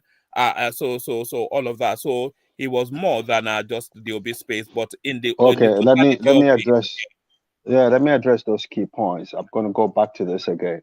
From his reaction today, and from the way that he has a disposition to get easily irritated, I don't see how it's going to unite the Nigerian space. Nigeria is a complex country, very complex country. We said it, and I don't want to sound like a broken record. I don't see anything in what he did today, from his reaction to a very simple question. I don't see him have the personality and the disposition to unite any country. But I know that he has education is very important to him. And I remember my father telling me when I was much younger, about over 60 years ago, that the only thing you can do to beat a white man is to show him you've got quality education. White men don't care about luxurious things, expensive cars. You live in England. What matters to them is for you to sit down with them and speak to them in a language and say, oh, he's different. Biden said it of Barack Obama. That's a different black person. So I respect his love for quality education. He's done in the past. I'm sure he'll do it again. So yeah, like I said, imparting I can see him becoming the president of Nigeria in 8 years, because once the big boys who are a generation ahead of him, i.e. Atiku and what's his name, and Buhari, Buhari, the northern elites. Yeah, once they step aside due to age, I can see him taking over the mantle. He has a lot to offer the country, but I think he needs to do something about his attitude. All right, brilliant. Well put. Always well put by Alexander. So thank you, Alexander. Let's go from Alexander to World Peace. So World Peace. So your Common. Yeah. Sorry, maybe sorry, I'm just joining anyway, but then I just joined briefly just to leave. I don't have a lot of time, so maybe just okay. I'll come to you then. With your permission, World Peace, let's go on to one man. Give this guy. I'll use the floor for this guy. I'm doing something very interesting inside the car. I'll talk to him. Well, don't. What you see? You are conjuring images in people's mind. Don't be doing interesting things in the car. What is with this man? What is this? We had it from Joe yesterday. Now you. All right. So, all right. So, Uptown, you're up next. Kwankwaso, his space and his performance. Your assessment. Uptown. Okay. Good morning. Good afternoon. Good evening, everybody. Yeah. I mean, one man is This is afternoon in Nigeria, so I'll say it's a sad afternoon for me. What I saw in Chatham House today, coming from somebody I respect a lot. I think I have made that I've said it in this platform over and over again. I think he's one of the brightest. He's one of the brightest people from the northern Nigeria in terms of politics, well educated, PhD, and what have you. And I've always equated him with Obi because I feel they have this more progressive disposition, especially in education, because it's a big deal for me in education. Because I believe a society is as strong as the number of educated people it has. So, which is one of the strongest things that connect me with Obi. And I found that disposition in him as well. So I felt that was had this affinity to him as well. But one man, what he showed today in Chatham House is, I mean, it's not super strange. I won't claim it's super strange. He's highlighted it a bit, even when they were trying to do when NNPP and Labour Party was trying to build a coalition. He granted a couple of interviews on channels on Arise TV. He has shown it before. I mean, he said then that he said something like he cannot be vice president, and as Southeasterners, that his followers, Northerners, are not going to. Settle down. It wasn't being ethnical, by the way. No, wait, now wait. It Let me finish. It was matching his credentials. That's what it was. So No, it wasn't no. it wasn't One more anything way. to do with Southeast. It was to say No. that Wait. this guy is my subordinate. But carry on. Okay, carry on. Wait. Yeah. Apologies to Ajahn Likoko for when we're talking about narcissism, and everybody forgot Kwankwaso, and everybody was happening on Showore. Ajahn Likoko, please forgive me. Please forgive me. Please, that number one list was a Kwankwaso list. Please, it wasn't Showore. So, as I was saying, you are changing to Kwankwaso today because he hammer your man. I mean, what? Don't the hypocrisy, just, yes, that hypocrisy. Small boy trying to do. No, it's not hypocrisy. He's trying to do that to bribe me. Abracadabra. He's trying to play abracadabra. He wants to bribe. You see what Baba, he's trying to bribe. do. He's trying to bribe me, so I can switch. Look at this obedience. One man, but you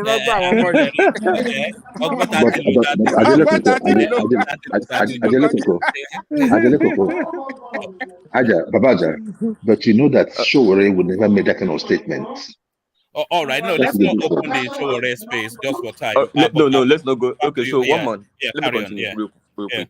So a statement he made on Channels TV when he was asked about the coalition and what have you, and then he started saying that Southeasterners, that NNPP joining them and being vice president to him is their only chance of getting close to the presidency. That his followers, Northerners, are not going to vote for a Southeast president. He said it in Channels TV. He said it. And what they asked him, they didn't ask him if you are going to collaborate with Southeast. They say, are you going to collaborate with Peter Obi? But for some reason, instead of him to address Peter Obi as Peter Obi a candidate, he took it to the Southeast as if Peter Obi is a Southeast president. You know what I'm saying? So that is profiling. And he has shown those characteristics before, but then because of I didn't really take it too serious on him. It was a red flag for me. Do you think the question the guy asked was a reasonable question? It was a very stupid question. That's why I wanted to, before I came in, if Mr. Alexander had already talked earlier, I think I wouldn't have come in because I think he spoke my mind. But then, I mean, I just came in to literally say what he has said already. But the question, that man that asked that question is a very, very nonsense person. How can you come to Chatham to tell somebody to step down for another party? Very rubbish person. I was so annoyed at that guy that asked that question. And anyway, let me just forget the guy because he's not running for office. Let's talk about the guy running for office and his response. as annoying as the question is as annoying as the answer is, coming from a presidential candidate. And one man, what I saw in that outing, apart from the fact that the environment was boring, it was like a typical African politician with the African politician ego, typical ego. The environment was boring, non-welcoming, low energy. I mean, Tinubu did far, far better. Come on. We're not even going to go to Obi. But then, apart from the environment, what do you mean by boring? It was a very boring setting. The energy was low. Didn't you see people energy was clapping? low. Didn't you see people clapping? Didn't you see people asking questions? Didn't you see him answer the questions clearly? Ajani Koko, can you compare? What make it boring? Can you compare the liveliness of that place and what we saw yesterday with Obi's space? No. What make it boring? Tell me what happened there that make it boring? No, we are doing a comparative analysis now. We have Tinubu, we have Tinubu's own, we have Obi's own, and now we have Kwankwaso. His own, he's the most boring of the three. It's not what they mean by boring. Boring means his own is the best among the three. His is the best among the three. You have your prejudice against him because you are obedient. So you are How can I have my prejudice against Kwankwaso? You are listening with prejudice, and I cannot listen to Kwankwaso with prejudice. I've said very good things about him in this platform. The way he went you need to calm down and see where I'm coming from. The if way anybody he went has spoken frontally well about against that Kwankwaso on this guy platform, that it is asked me. that question, the way he went frontally against that guy angers you, and that is why you are saying that. Oh, did you hear me condemn the guy that asked the question? No. All right. Ajani Koko, I condemned it. I thought carry on it with was this one of the most stupid questions I've heard in Chatham House. No. Sorry. But then Uptown, carry on with your submission. Carry on with your submission. All right. It was one of the most stupid question anybody has asked in Chatham House. I don't know how you gained entrance to that space. But again, just like Mr. Alexander pointed out, we are now talking about the candidate, the guy that is going to be president. How did you respond?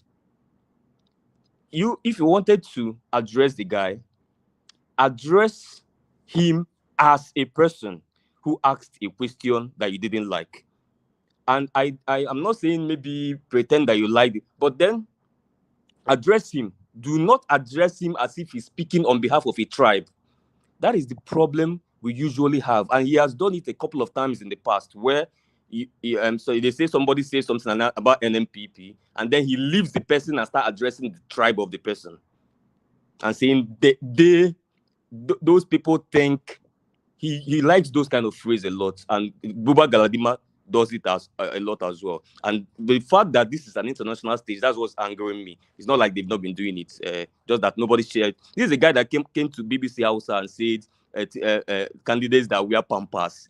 But he doesn't make it in the front of the news, his irresponsible speeches. Why? Because nobody really cares about him. You know what I'm saying? He said candidates that wear pampas. Why will you say such thing about somebody? Are you in Bola Tinubu's room? Are you seeing him wearing pampas? But nobody, he didn't make it to the news. So what I saw, one man, apart from, again, I repeat it, boring environment, one of the most boring. Tinubu's environment was Christmas, celebration compared to it. It was non-welcoming. It was a typical African politician, low energy and all of that. But apart from that, personally, his question and answer section, what I saw there was sheer arrogance. What I saw was attacks of other candidates. I mean, Obi was there throughout yesterday. Not once did he mention any candidates, any party. He didn't mention APC, he didn't mention PDP. I don't even think Bola Tinubu mentioned Labour Party or PDP there. But this guy comes immediately here and he's talking about Labour, APC, this, that. The profiling, I saw attacks, unnecessary ones, unwarranted ones. I saw profiling, a lot of it, ethnic profiling, religious profiling. This, you say, listen, he said some party that is a sectional party and religious party, and then on the same breath, he says my party have captured the northern Nigeria. Like, really? You are accusing another party of being a section or part of a country, and then you, on the same breath, you say your party has captured northern Nigeria. Inflated self-ego.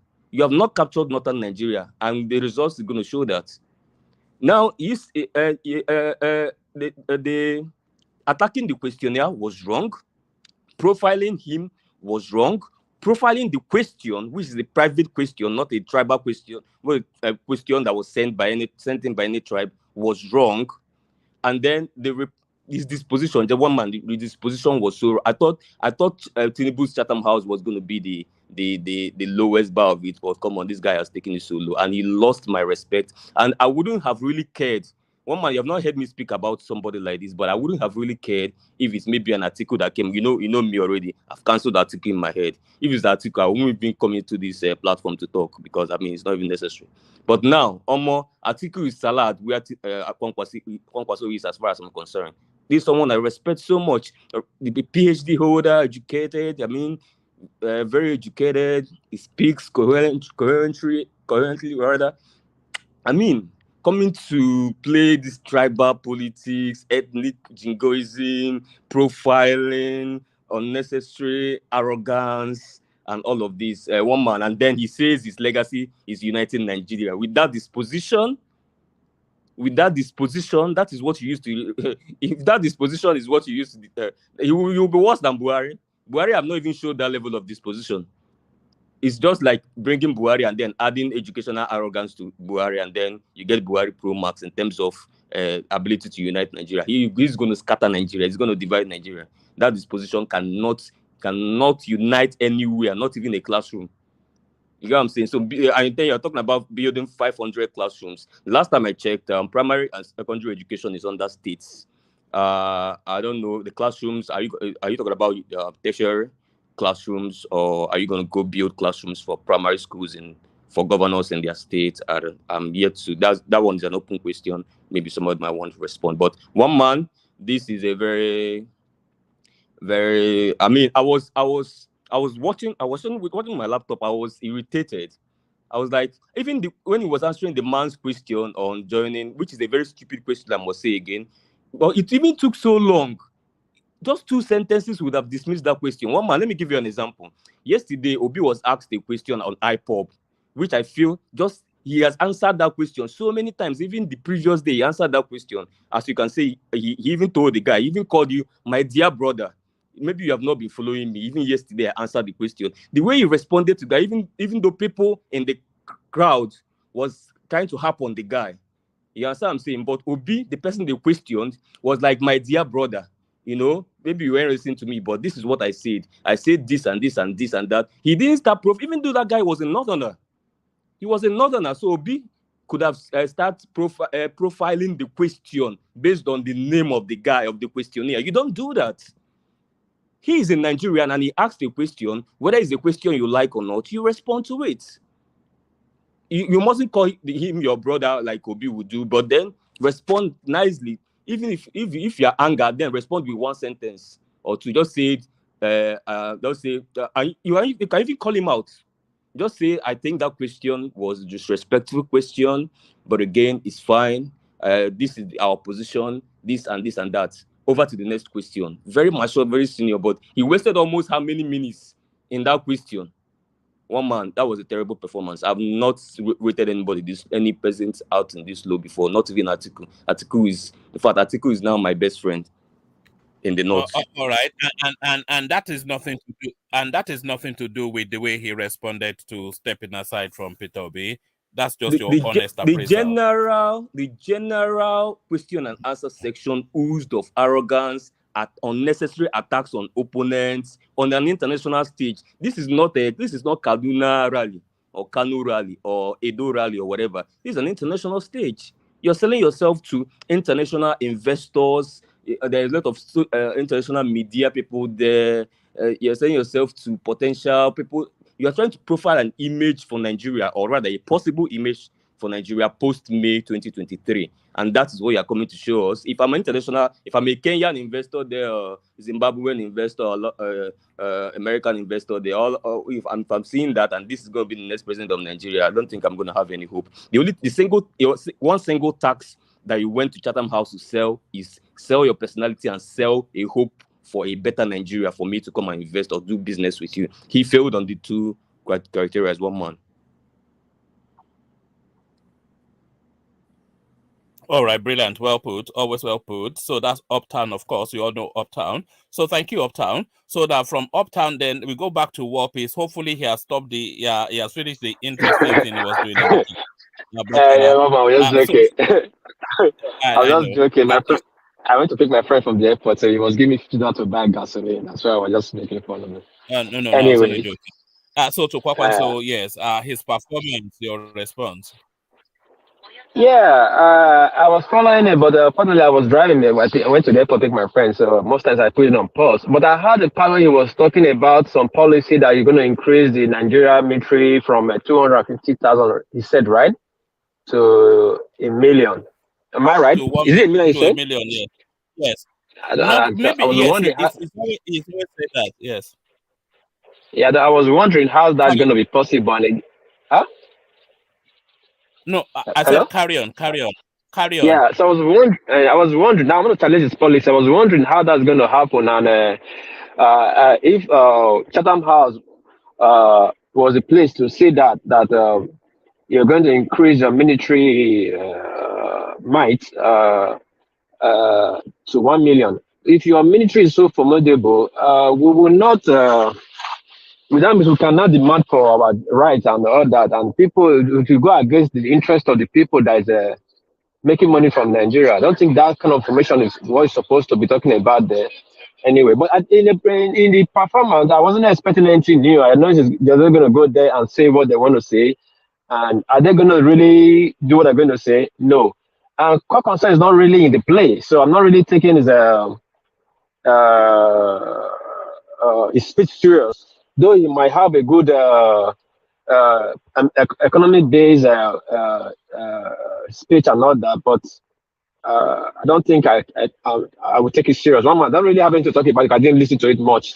But I know the day, it was not important for me for them going to Chatham House. It's not a really big deal. Why are they going to Chatham House? Why can't they go to like Chambers and Commerce, British Chambers and Commerce, or the House of Law to speak to those people? Those are the people that can really make a difference, not people in Chatham House. People in Chatham House are just regular journalists that come there. Mama, let me use the floor for somebody else. I'm heading home. I'll be listening. I will interject later if I have something good to say. All right, thanks. Drive safely. Yeah. So we go on from our War Peace to Joel of Nashville.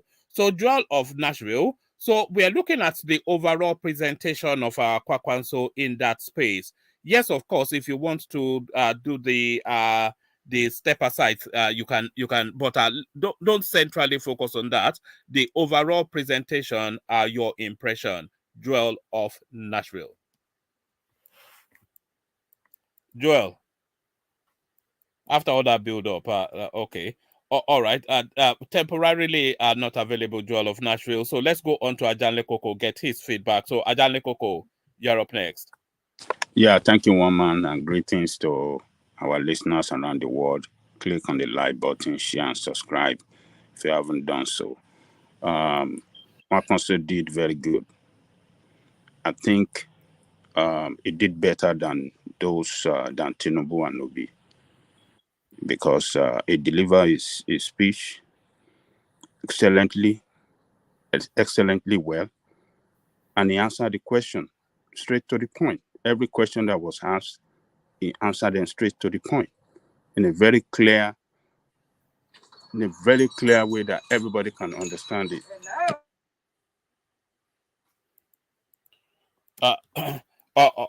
All right. It looks as though Ajanle Koko has gone to attend to affairs. So as we wait for Ajanle Koko to come back, let's go on to Mr. I'm back, oh, you're back. All right. So yeah, back to you. To you. Yeah. So so he answered all the questions very well in a clear manner, and people that will not like the question, I mean, obedient, I don't expect them to rate him in any way or to say that he performed well because of the singular thing he did to that guy that came up with that foolish question that he should step down for obedience. So I believe they will not see him. They will not rate him in any manner. They will not rate him in any way that he deserves. But to me, Kwankwaso did very well. And what I like he did the best is the way he answered that guy. You see, some of these obedient people, we have been saying it in this platform, that they demarket to be more than the way they should market him. If majority of obedient, let's say, if majority of them are like Uptown, the way Uptown presents is, you know, the way he market to be, and Zaki Father. I mean, they will have succeeded in, you know, packaging this guy better to Nigerian people across the length and breadth of that country. But all this violent attack on other candidate, on Tinubu, on Kwankwaso, on every other candidate, even Atiku, that Obi call his boss all the time, they will still come and attack him. Somebody that your mentor call his boss, you still go and attack him every time. So does that not show stupidity on their own side? Atiku, they attack him, and is their mentor call Atiku, oh, my boss, my boss.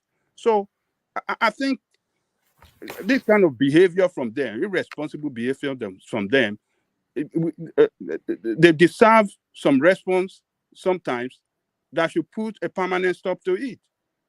Look, Kwankwaso have a base, whether you like it or not. He have a base that he must show confidence to that base that he's their leader and is ready to stand up for them against all kind of nonsense coming from opposition. And this is what he did today. He responded well by comparing his own educational qualification against that to be, his political experience against that to be, the offices he has held, elective offices, appointment, ambassador, against that to be. And he was able to just rubbish that to be before the whole, before the international community, that this guy is not a match to me.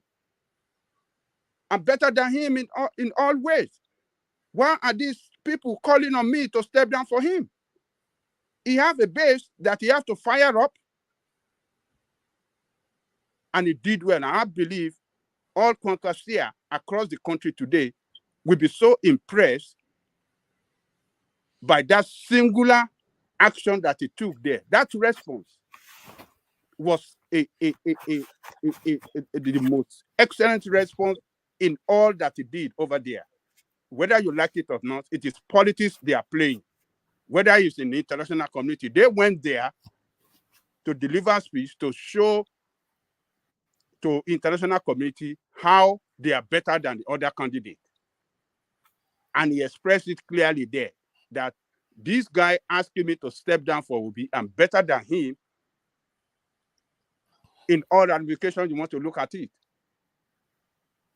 And even in the area of education that you guys are talking that Obi did, he give them a computer he give them, he brought them from number one to this thing. How many scholarships did he give to an embryo to go and study in abroad compared to that of what Kwankwaso did? Kwankwaso was beating his chest in that hall today and said, there are some of my people that enjoy our scholarship today. Some of them were greeting me outside as I was coming. If you are here, if you are one of those that enjoy our scholarship when I was governor, some of them raised their hand. What are you guys talking about? It's politics. It's plain politics. And he delivered it well to silence the obedient that stop calling on me to step down for your mentor that is not much to me. And so who brought this shame on obedient on international stage? It's you, the obedient, one of you that acted stupid at the international stage. So people can say that it were too excessive. Yes, some people will look at it like that. Yeah, it went too excessive. But this guy, I want you to know, he's playing politics and he has a base, he has to fire up, and he has a mission to accomplish. And all this build up on him for several months that he should step down, the window of opportunity open for him today to put a stop to it, and he deliver it. He said, stop it. I will not take this nonsense from you guys. Do not call on me, to ever stop for this guy. You have been saying it in Nigeria. I have said I'm not stepping down. You are bringing it to international stage. Stop this nonsense. That is what he did. So this guy did very well. He delivered a very fantastic speech, and he answered all the questions clearly to the understanding of everybody listening. And if I have to rate him one man, I'm giving him 9/10. I'll be 90%. If not for was there sufficient enough substance in anything that he had to say? Because a lot of his response was somewhat evasive, like we've seen all the way through all these Chatham House interactions. I said he was going to build 500,000 classrooms in 4 years, and how he's going to do that, he said he was going to mop up resources, something that has no meaning. He says his legacy is going to be united the country, but then he also went to say that to me, it is like we're living in two countries. They don't know what we're doing in the north, and they don't. So he was saying that all of his credentials essentially in the north, and that is where his quantity is. So how can it be that unifying force? If he's by his own admission, the country is at its two ways and it's one of the divide. So he said, and then he went on to, he did the OB space, and then he says, and then to the politics, he says that they are afraid of him because he controls Kano. So yes. But was there enough substance in anything that he has to say that has any meaning? Yeah, there's substance in it. He said he's going to build 500,000 classrooms. Is that what he said? You said, one man? Did he say it's going to be 500? No, classrooms, not schools or classrooms. Yeah. 500. Well, I don't know. Maybe he misspoke there. Classroom or school. Maybe he was trying to say schools, and it just misspoke. But I don't want to defend him. But I think it first shot. No, saying classrooms are fine because, of course, the classrooms that's to say either expanding facilities in existing rooms, building other schools essentially, but units of classrooms 500,000. So I think that's a right thing to say. Well, let's agree that it's a right thing to say. Do we have the financial capacity to do that? Yes, we have it. You can hear him. He said it. He said, forget about all the nonsense they are talking that there's no money in Nigeria. He said, we have the money, we have the resources, and we have the people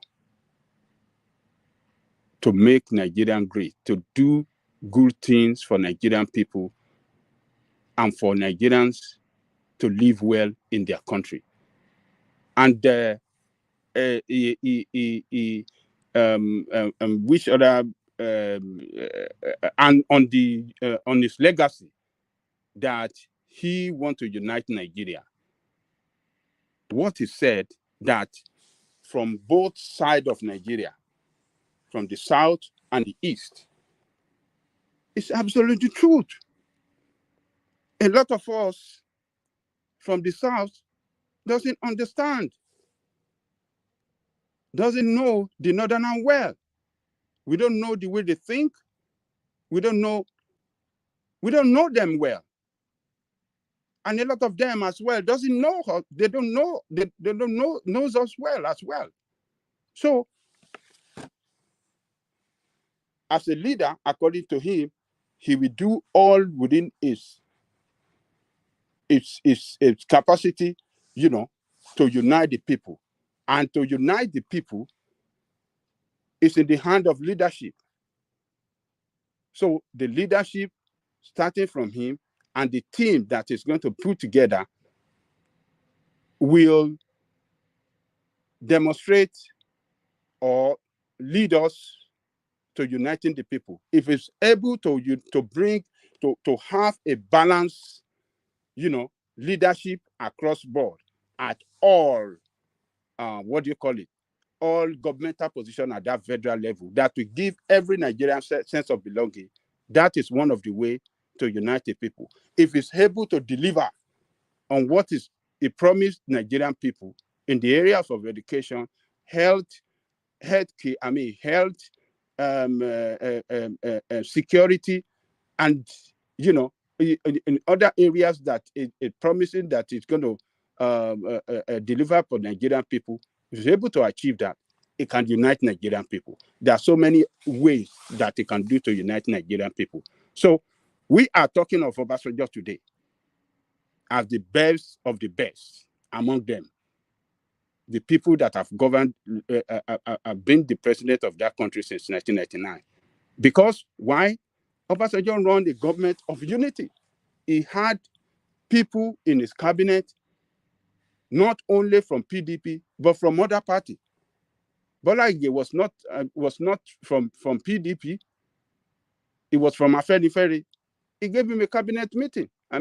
Cabinet most strongest position in the super minister. He made him the super minister. And we have some other people from other party as well, AMPP and others that he gave appointment. And he governed the way he distributed the governmental position. It was balanced. And there was the problem we are confronting today in terms of villainization that Buhari perpetrated. Obasanjo did not do it. So he was able to unite people. Even the Igbos love Obasanjo even than the Yorubas. But because of the way he was able to give them sense of belonging in terms of appointment that he gave them, it did not, at any time discriminate against them or any part of the country. So if Kwankwaso could do something like that, so he could leave that is the legacy. Legacy of unity was what Obasanjo left behind. So Kwankwaso that served under Tinubu, under Obasanjo, maybe he would like to repeat such such effort, because he learned that from Obasanjo. So maybe that is what is referring to, that is going to he will implement as well to bring unity among Nigerian people. So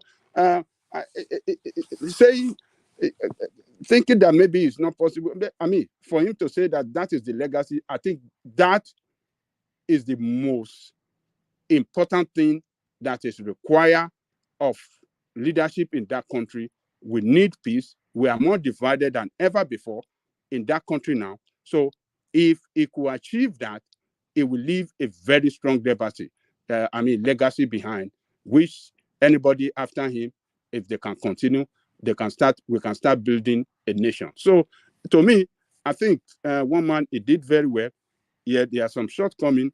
There are some areas that, he couldn't. The only way I can fault him was that the way he responded to that guy, which I like, but at the same time, it should have toned it down a little bit. But, when you have a situation, when you have a situation where some people continuously calling on you to do what you are not expected to do, and then they brought it to a point where you can't take it anymore.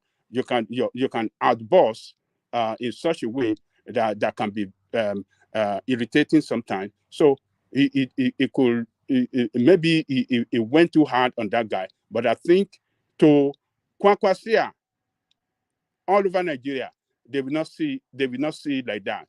Others might see that Kwankwaso'S will be fired up by that response, and they will see him as a leader that can stand up for them and stop nonsense from coming from Obedient and some other opponent. So he did very well, and I really commend him for his performance today.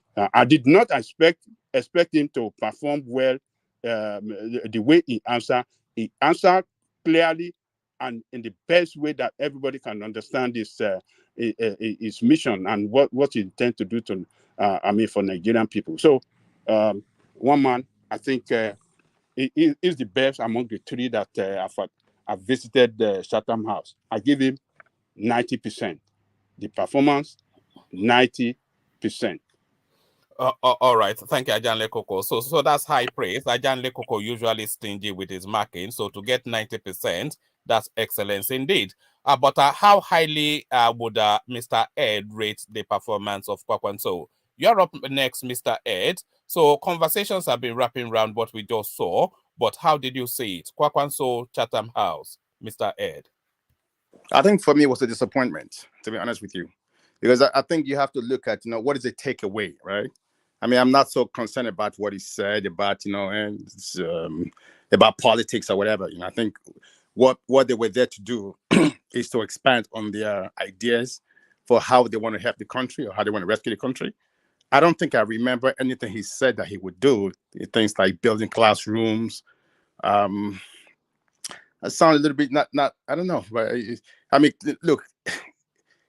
For me, it was more focused on I would build classroom. Classroom doesn't get you human capital development, right? People can go to school, but the question is, how do you put knowledge in people's head, mind? You don't need a lot of buildings to do that, nowadays, right? So, the proposals and the solutions that he has, I don't know. I just didn't. I don't remember anything, from it. And the passion also when they talk about. Look, if I look at OB yesterday, for example, there was a certain level of passion and seriousness about the way he was answering the questions. You know what I mean? I could remember things talking about, hey, I would declare war on power. I will, you know what I mean? I want, Nigerians to have, to be proud of their green passport.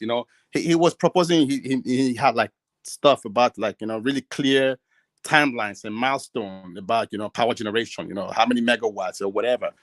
I didn't hear any real policy discussions, in this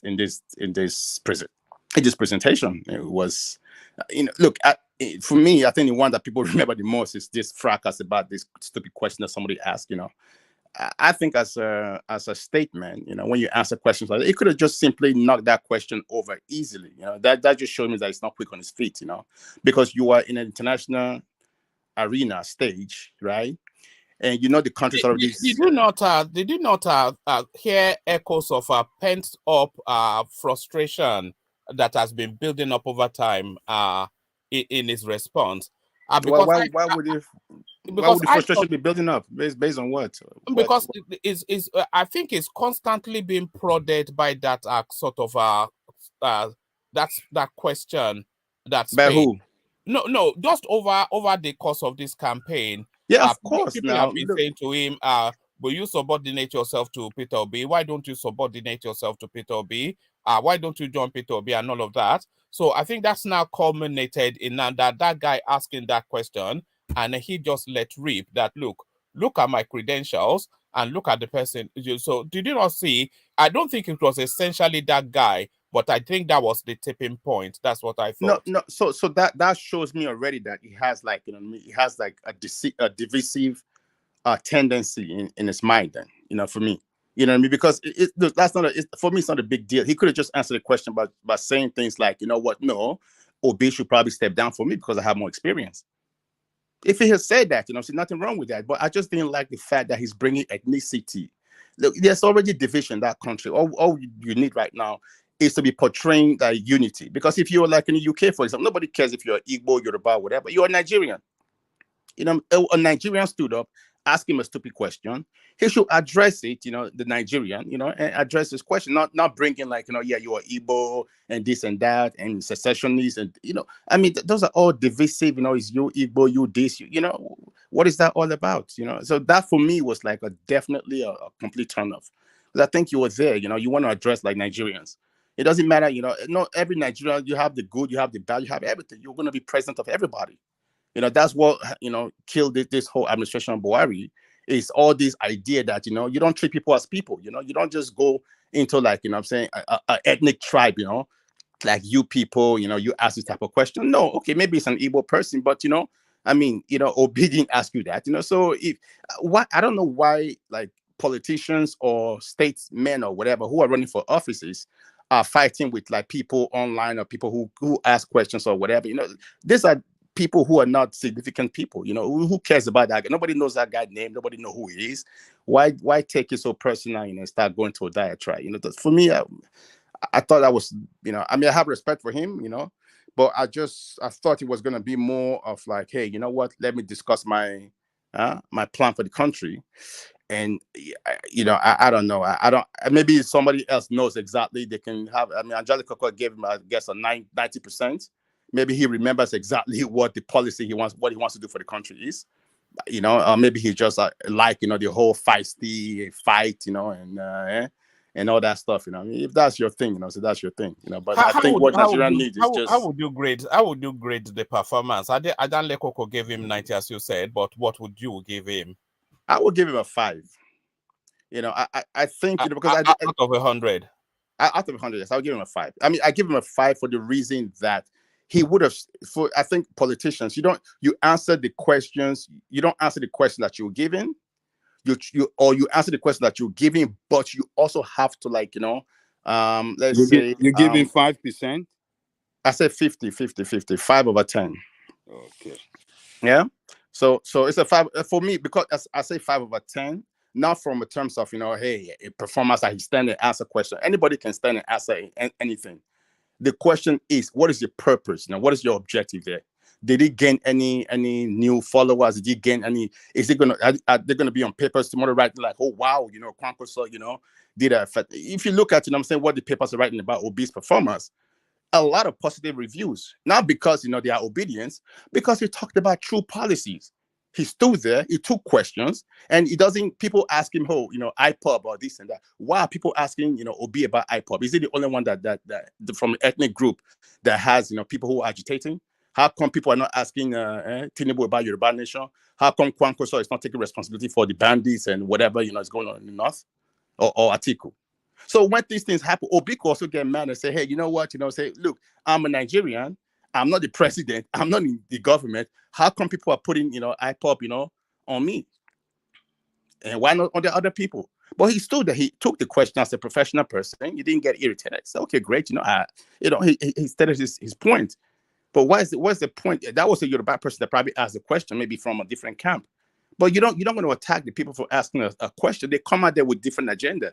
You know, maybe opposition, they come out there to set you up or whatever, you know. But you don't start going out there and start, you know, going into like, you know, a diatribe, you know, about like, yeah, you are this, you are that. You know, I mean, come on, that for me, that was a complete turnoff. You know, I think if you're looking to lead the country like that, what should you be focused on is, hey, how do you unite the people? How do you make people think they are Nigerian first, and not like, you know, yeah, I'm Igbo, I'm Yoruba. Everybody's taking like, yeah, you know, sticking to their tribe and trying to defend, you know, whatever.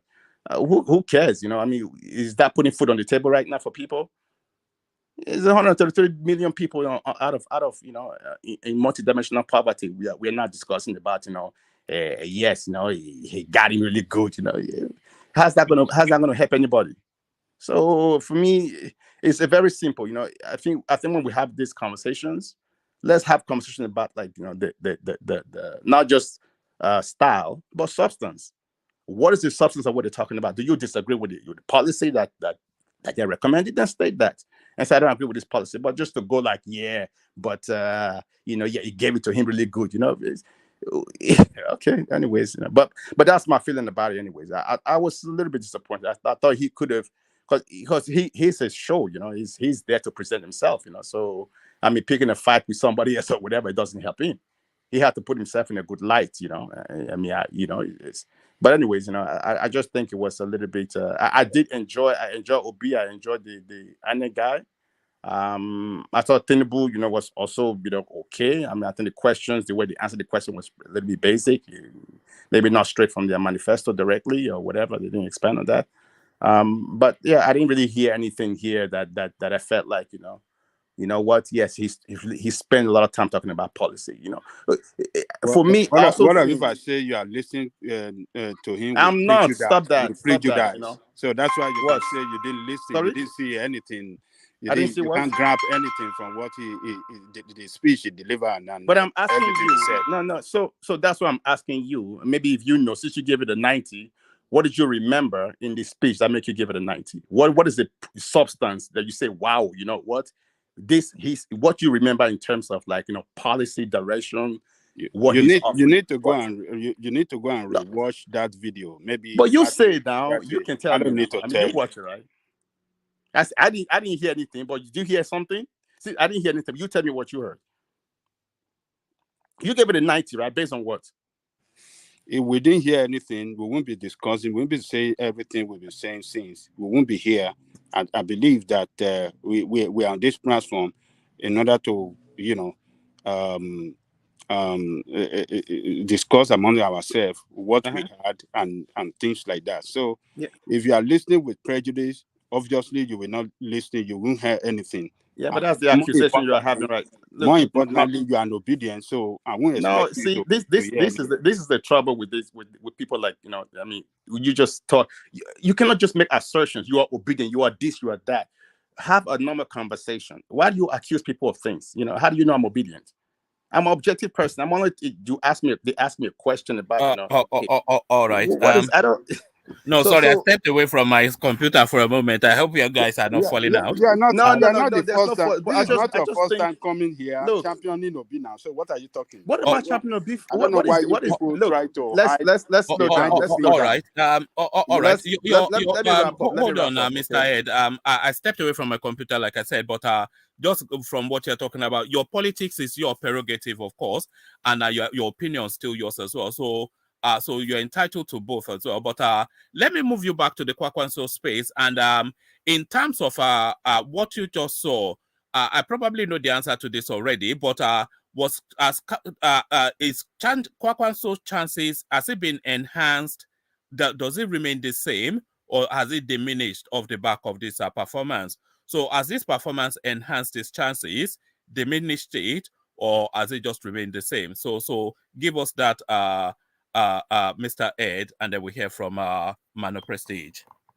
So from my, so I can speak to my opinion, of course, because I don't know how it affects other people, of course, So I would say probably not, maybe neutral, at his best, and at his worst, he's probably going to turn some more people off that may have sympathy for him, because I think there are a lot of people that I would probably think it took a little bit. I don't know if it took vote from him, but I think it would take a little bit of some let's say respect away from him, definitely for people maybe who were looking at him and thinking, oh, okay, this guy, he may be somebody that can govern the country, but the fact that he's going, like deep in his whole swimming in a pool of ethnicity, that for me is a big turnoff, especially in the war state. But this wasn't the first time, because indeed, like somebody said, when they were having this conversation in the past, he did mention did not vote for Igbo, this and that, But now being on the world stage, going was straight, it the one that said that, or was it Atiku? I'm not. Yeah, sure. No, it was him. It was him. Was it not Atiku?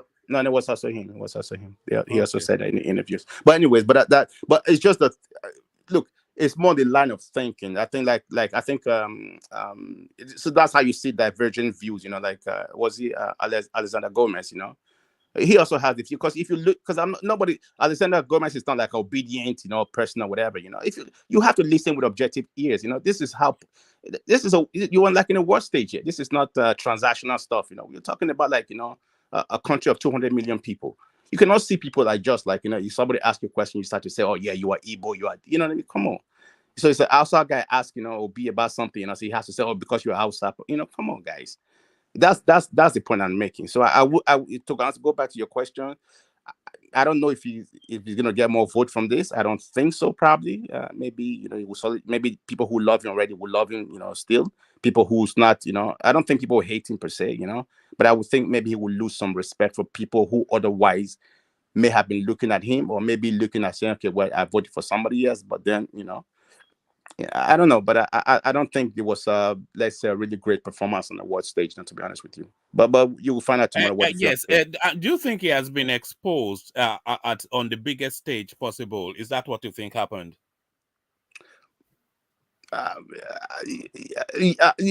Yes, I would not exposed. I would say he exposed himself because he would, like I said again, so that was an easy question to like swat away, because it's a nonsense question.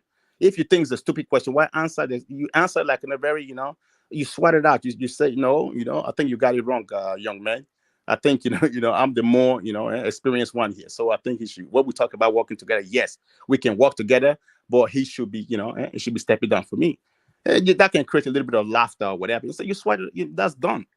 So what is the whole point about bringing the Igbo tribe or whatever? Igbo tribe has nothing to do with it. It was just a one person. He never said anything about Igbo tribe. He said it, but he said it's the Igbo. Did he say that? I didn't hear it. He said it. Did he say that, guys? He didn't say that. No. He said from the question he could tell that the guy was from that region. From South, yeah. Exactly. From one side of the country. From one side of the country. From one side of the country. What has that got to do with? Yeah, but he did say was southeast or whatever. You know what I'm saying? What is that? I mean, from that, what does that mean? You know what he's talking about, right? I mean, come on. Yeah. I mean, come on, man. Yeah, he didn't mention Igbo. I know, but okay. I can also say, you can say southeast. You can say those people, or Biafra or whatever. I don't know, but but I mean, the point I'm making. I think we don't need more divisions. That's the problem that I have with all this. The country needs to be able to move forward. You need unity. That's it. I know you can use it in your politics or whatever, but don't make it too, because that can divide, people. People can start to go into their corner. So he goes. I think he goes there. If I'm not mistaken, he did say like in the Labour Party, it's like they are like ethnic party and religious party. I mean,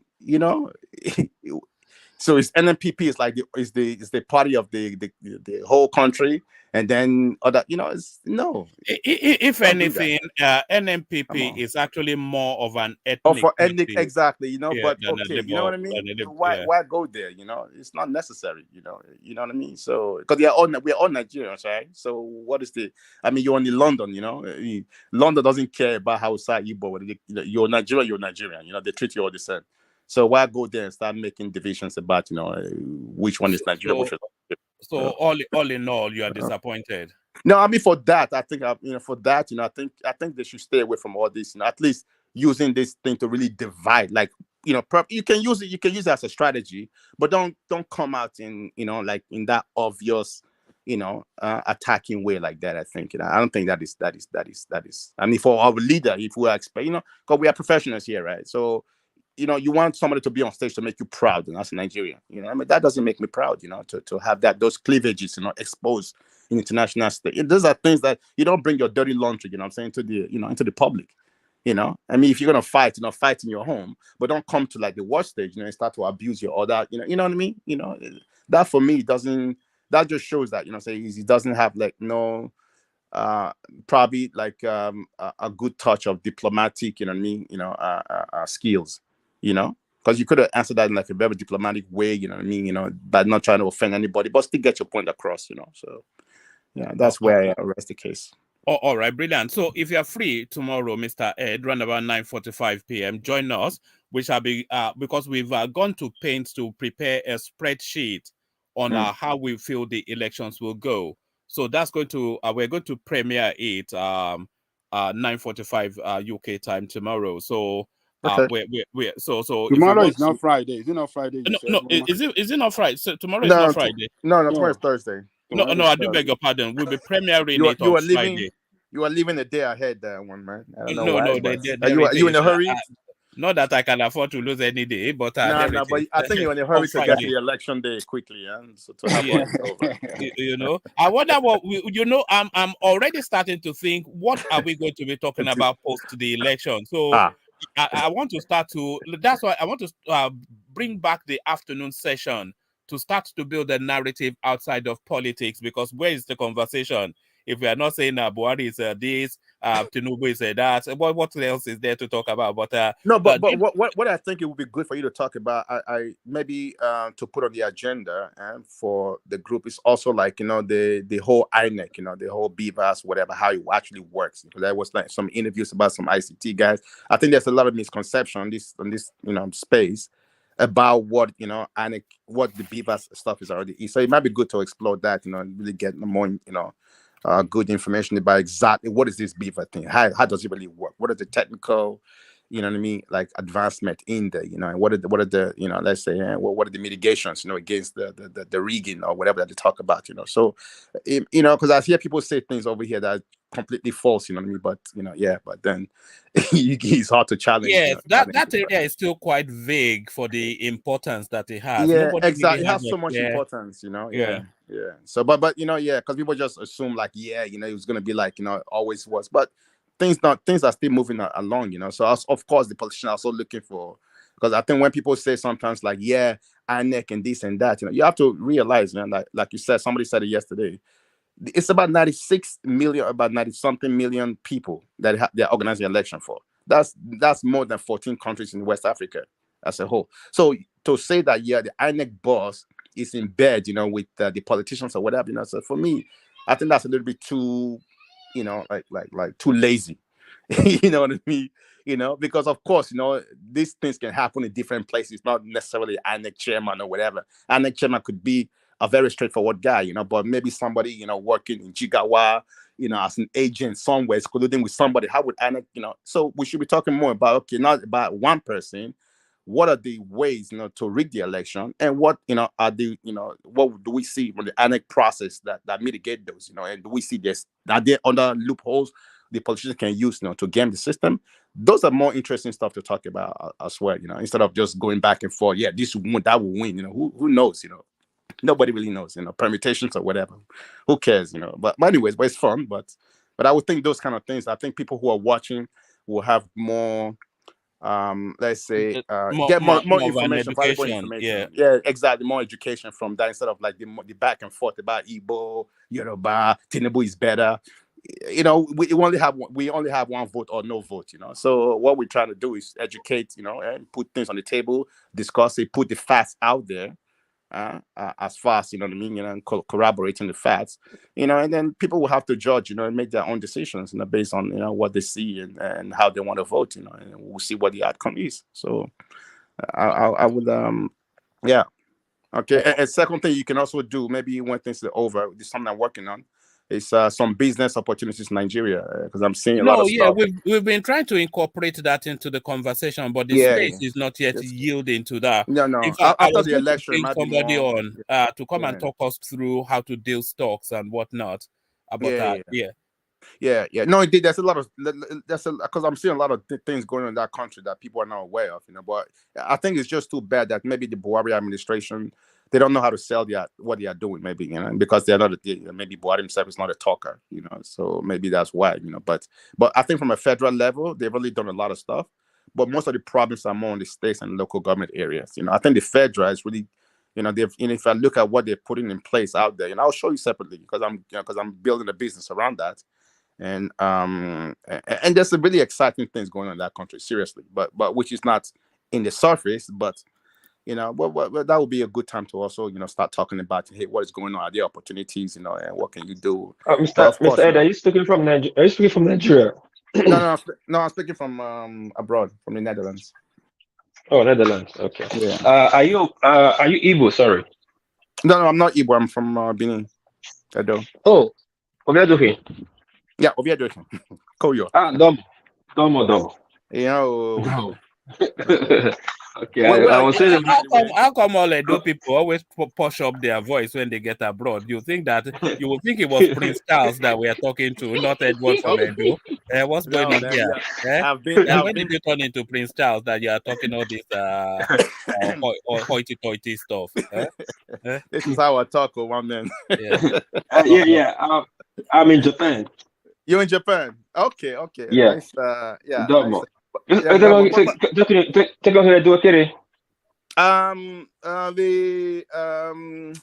You mean the city, or I think it's just Benin City, anyways. Benin City.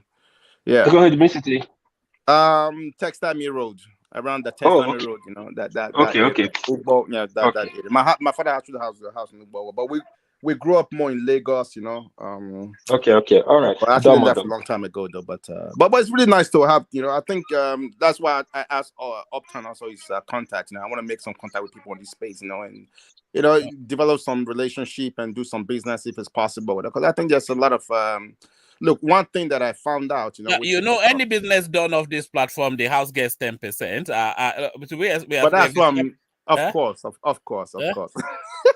But you have to put a platform in place. Like World Peace and Enigmatic, they're transacting a $6 million deal, and they're what's going on, eh? So what I see is like in this space, looks like a lot of people have money in this place, you know, to invest, you know. So instead of betting, let's do some investment in Nigeria, you know, to make some money. Right. Yes. And also help the people out I'm there. going to bring a property guy on as well to speak to the Lagos property space. I brought one on to speak to the Abuja space. Yeah. So I'm going to bring one on to speak to the Lagos property space, you know. Yeah. All of those things, you know. Yeah. So one thing that's also happening as well is the crowd farming. You know, they're doing a lot of crowd farming now, which is. But anyways, let me leave that for another time, so I give other people space to talk, because I've been following the African space. So what is happening right now is that there's a lot of if you want to make money, you have to go solve problems. If you solve problems, you make money. No, that's always been the case. Exactly. Now. Where is the problem? Where the problems are? Yeah.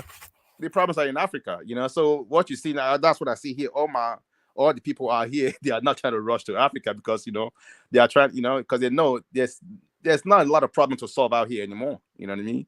Most of the problems are not in Africa, so that's where the money is also eating. You know? So the money is following, you know, with the problem. So that's why I said Nigeria has a big problem, you know, which is a big opportunity also for all of us. You know, so we have to take advantage. And the one of thing that Kwankwaso said that struck me, there's a vast, huge gold reserves in the north, and all of this banditry that we're seeing is just a camouflage to scare people from that space. And it told us that they are on a daily basis bringing in helicopters to the gold in Zamfara in the north is probably up to the oil in this thing. So that is the structure.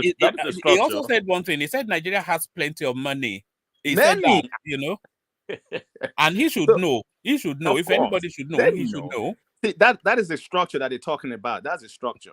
Look, if you go, I think I sent you a video of Buhari. You know, Buhari gave up already some time ago. You know, because he tried to fight corruption. Because I don't think he himself is corrupt. No, but Buhari is quite vacant now. You can see that he's gone. He's gone. He checked out already. He doesn't care. Don't come to me. Don't come near my door. Just stay away from me. Just stay, Baba. Go and do whatever. Just release me, let me go. You know, say Baba wants to go home. He wants to go home. I think he was done a year ago. The problem is too much. No, I think it was done 4 years ago. He was happy to let it go 4 years ago, but he was done. The atrocity people, they held him. So, I think Buhari has been a hostage to his administration. Yeah. You know. So see what happened, because if you watch, because I've been watching like some of his interviews or whatever. So what he said one thing one time, like, you know, which was very, for me, maybe it's good to play that video for everyone. So he was telling, like, I think it was a new cadet or whatever, you know, that graduated, you know, in the military school or whatever, you know. So he said, you know, that they transfer money to the state government for development, you know, for your states or whatever you say. But what the state government is basically doing, you know, so the state government would take, like, you know what I mean, maybe they send like 100 million. This is something that he said live TV, corruption that he witnessed himself. He said he sent they gave like 100 million to a governor the governor was supposed to give the 100 million to the local government for development, for example. Governor tell the local government chairman, hey, you sign that you receive 100 million, but I'll only give you 50 million.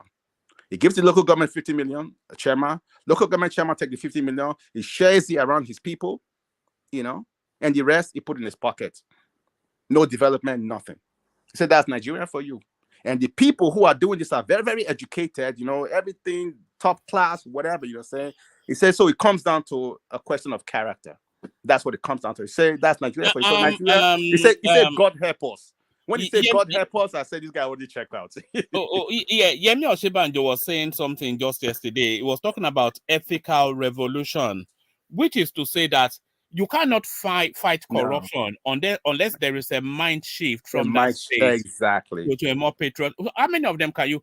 Do you want to go and fight Buhari, Malami, Kwankwaso himself, Tinubu, Atiku? These are the corruption in Nigeria, yeah, and but let me tell you what it was. People don't listen to Peter Obi when he speaks. So when you pay attention to him, this is what he said. You know what I mean? I will go and govern in the states. What is he saying? They have the app now. What they're saying, also, I think they also launched the app, you know, the Buhari government actually, you know, to say every project that is going on, you know what I mean, that they put money into or whatever, you know, they will make it public. Like, hey, this money we give to this governor. Yeah, they will also publish it to say, this governor, you know, you're supposed to be a road, da da da da. So citizen, your governor received this money, you go hold your governor responsible. So if there's building a certain road, for example, you know, budgeted for, people can actually see the road, take a picture of it, take a video of it, what the progress is, and upload it into a site so that the government can actually have a feedback loop, which is missing this government. That was the problem with this government, because they like all this, you know, Anchor Farmer program. They put a lot of money into it, but they don't get no feedback. They don't follow up to say, okay, well, we put 10 million to this, gave 10 million to this farmer.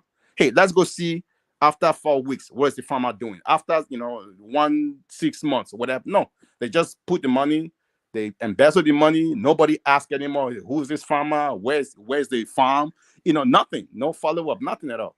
So that has to change. You know, if you change that, I think, you know, the corruption will be less, because then you have eyes on the projects, you know, whatever, you know, all this stuff that they just budget, you know, nobody knows where it's Mr. going. Ada, That's the problem.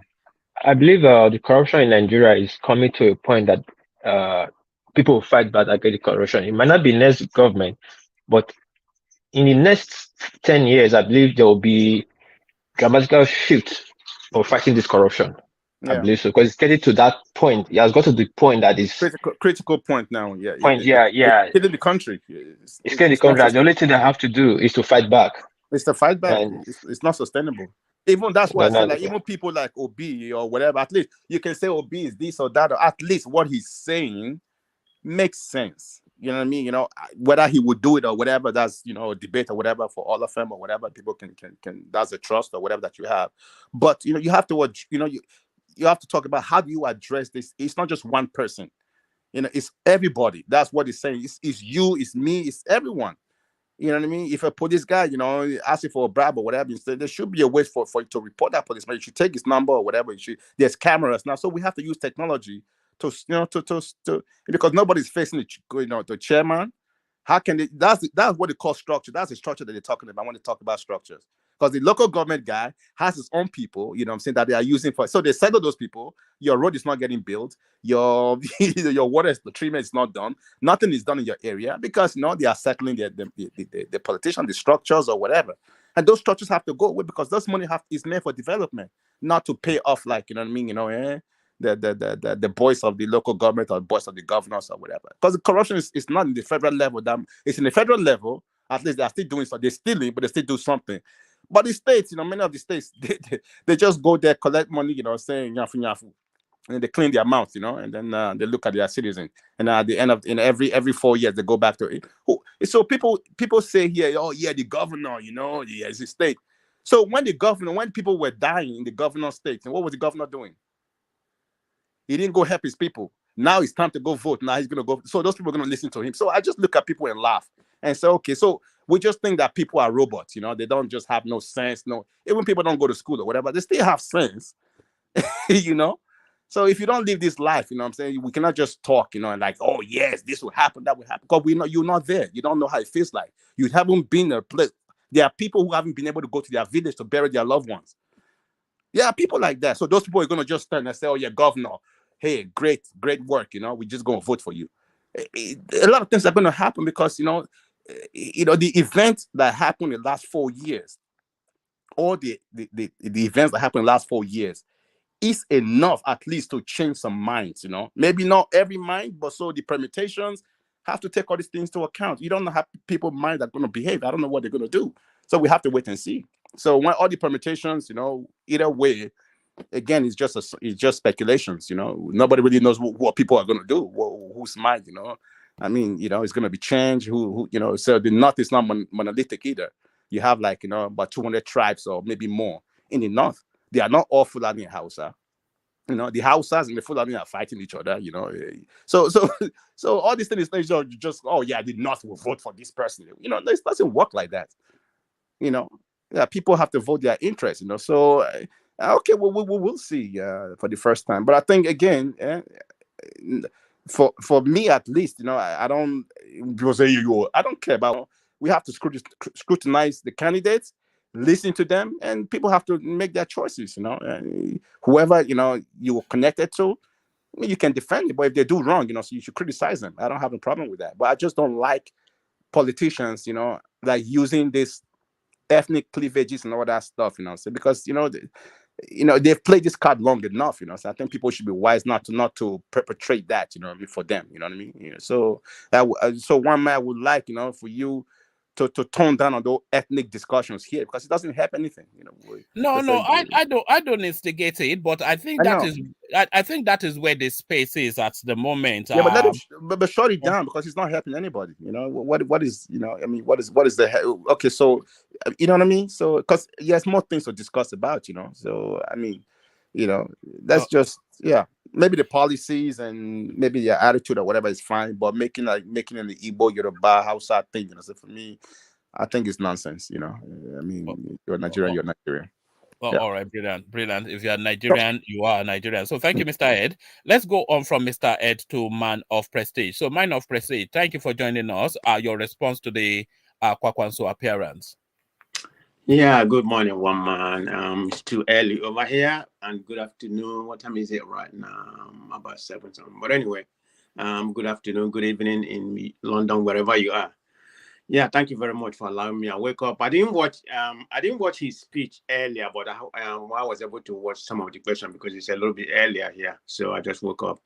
Having said that, I'm going to start my decision with Ajali Koko. I have a beef with Ajali Koko, so I hope he's there ready to, you know, hear what I'm saying. When he came to this platform and said that Saki Father and Playtown is the only rational obedience, I feel offended to that. Why would you make such a comment and you call other people stupid or other obedience stupid? I'm one of the obedience. So when you refer whatever word you use, I don't recollect. You are referring to me too. So I beg to differ about what you said. I took an offense to that. I'm just try to let you know. You shouldn't be making that kind of Don't be offended. They use the word stupid. You use something. You use some nonsense or, you know, gibberish word, you know, to describe other obedience. I said they've not been marketing. I said they've not been marketing him well. I said why are they the only rational people? Other obedience are stupid, like you claim. I did. Come on, why are you accusing me of what I didn't say? Get on. I didn't say the word stupid that you are mentioning. What I said, I don't know. You use a word which I find to be nonsense, said, you know. they've not been marketing him well. That they will have, if they have adopted the way Zaki Father and what do you call Playtown, the way they market to people. Everybody can be like Saki Father. He talks very cerebral. You know, I'm not going to be Saki Father. I'm not going to be Playtown. I'm going to be Man of Prestige. All the obedience are going to be what they are. But it can't be making a generalized statement. Well, what do you mean by general statement? I didn't make any derogatory statement about you guys. I just said that I find it to be derogatory, in my opinion, you know. Oh, that is to you. But anyway, I just want to let you know about that. As much as I find didn't make any derogatory. Don't accuse me. Hold on. Don't accuse me of what I did not say. I didn't make any derogatory statement. You what call us I stupid or said. something like that. I did not say that. You are listening with prejudice. That is the I'm not problem listening with, I'm just calling it how I some see of it. you. Anytime that somebody says something against Obi, There you go want to again, pick using it that up word, some of wrongly. you. Oh, yes, that is true. You want to go after that person instead of going. Yeah, I'm coming after you. Going after the real issue. You will not go. You will not go on the issue. You want to go after that person. You will not listen well. What I said is that those guys market will be very well, and I wish others could adopt the same way. But you can't tell others how That is what I to said. adopt or how to speak. Sorry, man I of don't know what prestige. offense. Let's What kind move of away offense from you there picking up because on that? What kind of offense you picking up on that? Just because I'm acknowledging them that I like their style, I like the way the market to be. So if you don't fall into that trap, if you don't fall into that, what is your why are you taking offense? I didn't make I'm just derogatory letting you know I statement. took offense. Let's move on. Just try to let Okay, you know. I'm including you. Okay, as well, like That's you. fine. You know, I Okay. mean, So you're happy now? you're objective in your own point. I'm not saying you're not Okay. objective. So, I mean, so I you're always happy regard now? you as the most Okay. objective person, but that doesn't mean you're not wrong. You know, you can't be a perfect person. Nobody's perfect. But let's move on. I just want to vent that out. All right. And we'll move on. Sorry, it must be a full moon somewhere. It must be a full moon somewhere. Over the last 3 days, people are just coming here, getting in their feelings. But apologies if you were offended. But to the Kwankwaso space, man of prestige. All right. Let's go on. Thank you, one man. I appreciate it. No problem. We are all good. I tell you, understand that, you know. But anyway, let's go on. Like I said, I didn't listen to the whole thing, but I listened to the when the guy came on and asked the question.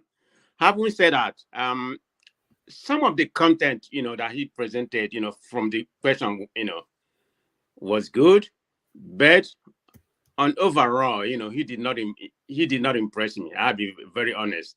Maybe because of the way I feel already, he has already pivoted me to the wrong angle. You know, I just find his whole, you know, disposition to be so arrogant. I mean, contemptuous, smug, everything. I don't know every word to use that, you know, disdain, you know, the way he answered that guy. I don't know who that guy is, even at all. He's from the Igbo. That's not the right way to respond. That kind of threw me off, you know, on everything.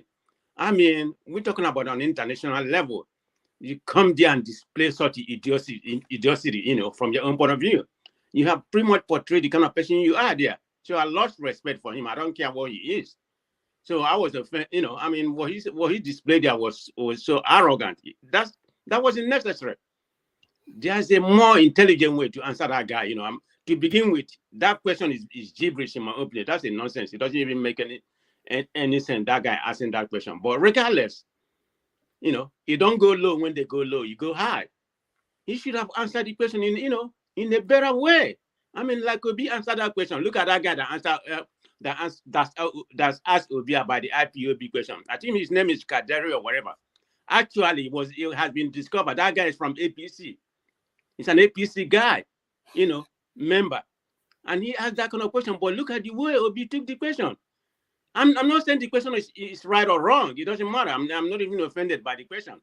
It's the right question to ask, you know, on your own point of view. There's nothing wrong with the question here. You know, the guy asked Obi yesterday. But look at the way Obi handled that question. So Kwankwaso should have been man enough, you know, like he compared himself to be all this intelligent. He's not the only educated person we have. I mean, you have PhD. A lot of people had PhD. So what the heck is PhD? Yeah, he's intelligent, you know. Just because you have a PhD, Obi had PhD, Obi only had bachelor, Tinubu only had bachelor degree. That doesn't mean that doesn't make you a better president. It's not going to make you a better president because you are more educated than them. No, that's not what can make you a president. It's what you're going to do. And you antecedent. Yeah, let's give him in a particular small space, like Obi was in Anambra, he was in Kano. Yeah, both of them has, you know, reasonable antecedent. But don't come here and be whittling elder people, making it some sectional like North and South, you know, like you're better than the Southerners. Let me just, I'm not going to be more, I'm not even going to go sectional like he went to the Southeast in that particular question. I mean, the people in that international space, they don't know who is from Southeast. All they know, the person that asked that question is from Nigeria. He's not from Southeast of Igbo. He didn't use the word Igbo, but he used the word Southeast. The people in the international play, I mean, you come to international place and playing that divisiveness. That doesn't make any sense. So anyway, let me not rant on his behavior today. I find his behavior on international place to be so arrogant. I mean, he's narcissistic to the highest level that I can see. I think he had been speaking the other day. But having said that, some of the content that he said, a little bit, I like some of the content, like the building of the classroom. Maybe he's referring to education or whatever. In his manifesto, it makes some sense. I like it, but just the display that he displayed, that annoys me to the core level. That's what I have to say on that. That's why I came in, because I just wake up. Okay. All right, brilliant. Thank you, Man of Prestige. So good to have you, Man of Prestige. Okay. So let's go on from you, Man of Prestige, to Brown Berry, who hopefully is still there. Brown Berry, you're up next. Are you there, Brown Berry? I'm still here. I'm here. All right, brilliant. So to the conversation, the presentation of Kwankwaso at Chatham House. So we've now had 3 people now appear at Tinubu Obi, now Kwankwaso. But what are you making of Kwankwaso's performance today? Your assessment. I didn't really watch it much, but I think at the latter part of it that like maybe about 5 minutes before the end. I think he spoke well, like he's always been speaking. He spoke very well, and but I don't know about the substance. I mean, there's nothing. I mean, whatever the 3 of them that have been there, whatever they've come to say, is nothing new that they have always been saying to their crowd. Why they're wherever they've been to in Nigeria. I mean, I think the only issue that most of us have with is with the questions that came from the guy. I don't know. I think what the Labour Party should find out is if that guy, what was it called? Is it Okpara or whatever they called him? If he's I mean, if he was planted there to ask such question, or if he's just asking it stupidly, because that question was so, that question didn't make any sense. We know that some people have also asked Obi some stupid questions like that, not only at the Chatham House when he was there or Wednesday, in some of the if you look at the town hall meeting that he had with this lady, this Fulani lady, I can't really remember her name, where they were going from different schools to ask questions. It was live as well. You can also see the questions that was asked by some northern students, regarding Biafra and IPOB. And when you look at other candidates, even if I want to start from Buhari, why Buhari was campaigning 2015, I mean, there was Boko Haram. Nobody asked Buhari and said, "Oh, what are you going to do with Boko Haram? They are from the north." And if you also look at the vice presidential candidate of APC, who his tribe are Boko Haram. Nobody's asking him, your tribes are the leading forces in Boko Haram. What are you going to do with them? I think those questions shouldn't be asked, but nobody have asked those questions. But it keeps coming when it comes to Peter Obi and say, "Oh, what are you going to do with this? What are you going to do with this?" But I think those are stupid questions. And this guy coming to ask this question today is also a stupid question. And Kwankwaso didn't do any justice to it. He didn't act as a statesman, as he didn't answer it presidential as he should have. I think and that's just the only thing that really, if not for this controversy, I didn't see anything that he said that would have even warrant any I mean, because that's the only thing we are talking about right now. We are not even talking about what he said, regarding the classrooms that he said he wants to build.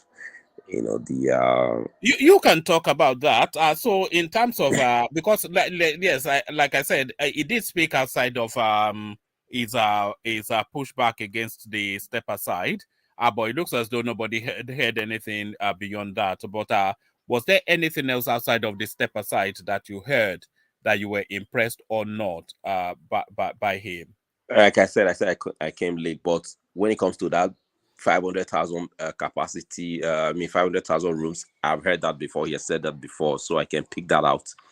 When he talked about the military, boosting the military might, he's always talked about that. I can also pick that up. I mean, nobody can. I think almost all the candidates want to increase the number of military, which is very, very important, because we have. Why they are increasing the number of military, they should also. I think most of them also want to increase numbers of police officers, because the military are supposed to be guiding our territory. They're not supposed to be fighting inside the country, But unfortunately, that's where we find ourselves, where the military are everywhere. They are in your backyard in Ibadan. They are in your village. They are here. They are there, But what he said he wants to do, there's nothing wrong in everything that he came there to say, But I don't want to hit him and say, because if you also look at, when the guy was asking him that question, he wouldn't have just said, "Oh, will you step down?" Or he would have said, "Oh, are you going to work with Peter Obi?" Because if you also look at the way both of the parties, what they are preaching, is really similar. Because if you say Kwankwaso is preaching to his people, like trying to label this current administration and the past leaders as criminals, and this, so it's the same thing that the Labour is also doing. The Labour as well is also cutting the minorities, cutting the Southerners, and telling them that is our turn. It's also the same thing that NNPP and Kwankwaso they are doing. They are telling their people, look, our people, they are clean our people. If you go to the south, our people are being killed. It's just, they are just doing the same thing in a different way, So I guess that was why he was asking that question, but he asked it stupidly, asking him to step down. That was, but when it comes to their kind of policy, what they are preaching to their audience, to their supporters, is almost the same thing. Just like kind of is our turn. These people are not good. Let's change them. And when you look at the antecedents of Kwankwaso, is we've not heard anything like somebody that have embezzled money. What we've heard about him is he has done well. He came in the first 4 years, he was kicked out, came back again. All his record is he has very good record as the other guy in Labour. So they are very similar. So for me, I can't wait for this election to come and go, because because they have a lot of works they have a lot of works to do. I just came back from Nigeria. I spent I was spending at least a day and a month. So there's so many things. There's so much to do, because the people are just from the airport before you get home coming. I don't know how they're going to change those people. It's terrible. So there's a lot of work to do. I hope they are ready for it. All right, brilliant. Thank you, Brownberry. Brownberry, you go Nigeria? I go Nigeria. I not see you since. I got the wonder where you go. Yeah, you go before last month now. I tried to join 2 times. I know one of the time I just left off. I left. Yeah, I couldn't wait anymore. And the other time, I don't know what happened. It was internet. So yeah, I tried to join twice. Yeah, I just returned on Thursday. Did you enjoy yourself? What was the experience like for you? So yeah, we know that the poverty is biting, but what was the experience? Did you see anything new? Did you see anything to be hopeful about in your 1 month stay? I did enjoy myself. I went with my family, so we were 6 of us that went. So my children, my wife. So we enjoyed ourselves. At first, I was scared. You know what we hear, what we often on social media is that you can't even walk out of your house. Everywhere is just, But I find, I was driving myself around Benin. So You know, I go out and come back everywhere. I mean, you know, my children was okay. Everybody was fine. We didn't have any need to hire any military following us around. No, we didn't do that. No security, nothing. So, you know, the only Yeah, thing is, Beber, speaking of that, I heard a lot of people come back for being this period for Christmas. It's beautiful. yeah, lots of people, because there was loads of people with families. I mean, for me, Yeah. in this city that I live, in this little city that I live here in Ontario, you know, I mean, about 5 or 6 of us went with our families, different, you know. So Some just small bills be that for your airport, for just to plane, your ticket. Benin alone. So just imagine a Yes, lot I of was thinking about that as well. You That know, ticket, that ticket is not small bill, man. no, your wallet would have taken a good beating. I'm Yeah? telling you, you know, but we thank God. I mean, you know, so the children had fun, you know, because we're able to make sure, you know, I'm still able to control them. The eldest one is 10, you know, it's 10 to 3. So I have, you know, Wi-Fi in the house, DSTV and everything, just to make sure to keep them busy, you know. So it was my friend that had like 18-year-old, 16-year-old teenagers. He was the one that was finding it very difficult, because teenagers, you know, they don't hang No, out. you can't keep them indoors. You can't keep them on the phone, you know. You can't keep them on the tablet, you know. So those ones were they just wanted to come back, because they were, you know, they got very bored easily. Yes, because they can't run free. No, and they're used to running free, just yeah, get go out of the house and just go wherever. correct. Yeah. Yeah, correct. Yeah, but you can't do that in that country. Just leave I them alone. know. You know? Yeah. So apart from that, everything is good. It's just that the you know, in the airport, there's so much going on. I mean, people just, you do your job, you're asking money. You do your job, you're asking money. You do your job, you're asking money. I mean, it's You just know, it's one of the biggest pains that sickening. It is sickening. they've not resolved that. That airport has been the same for I can't remember how long.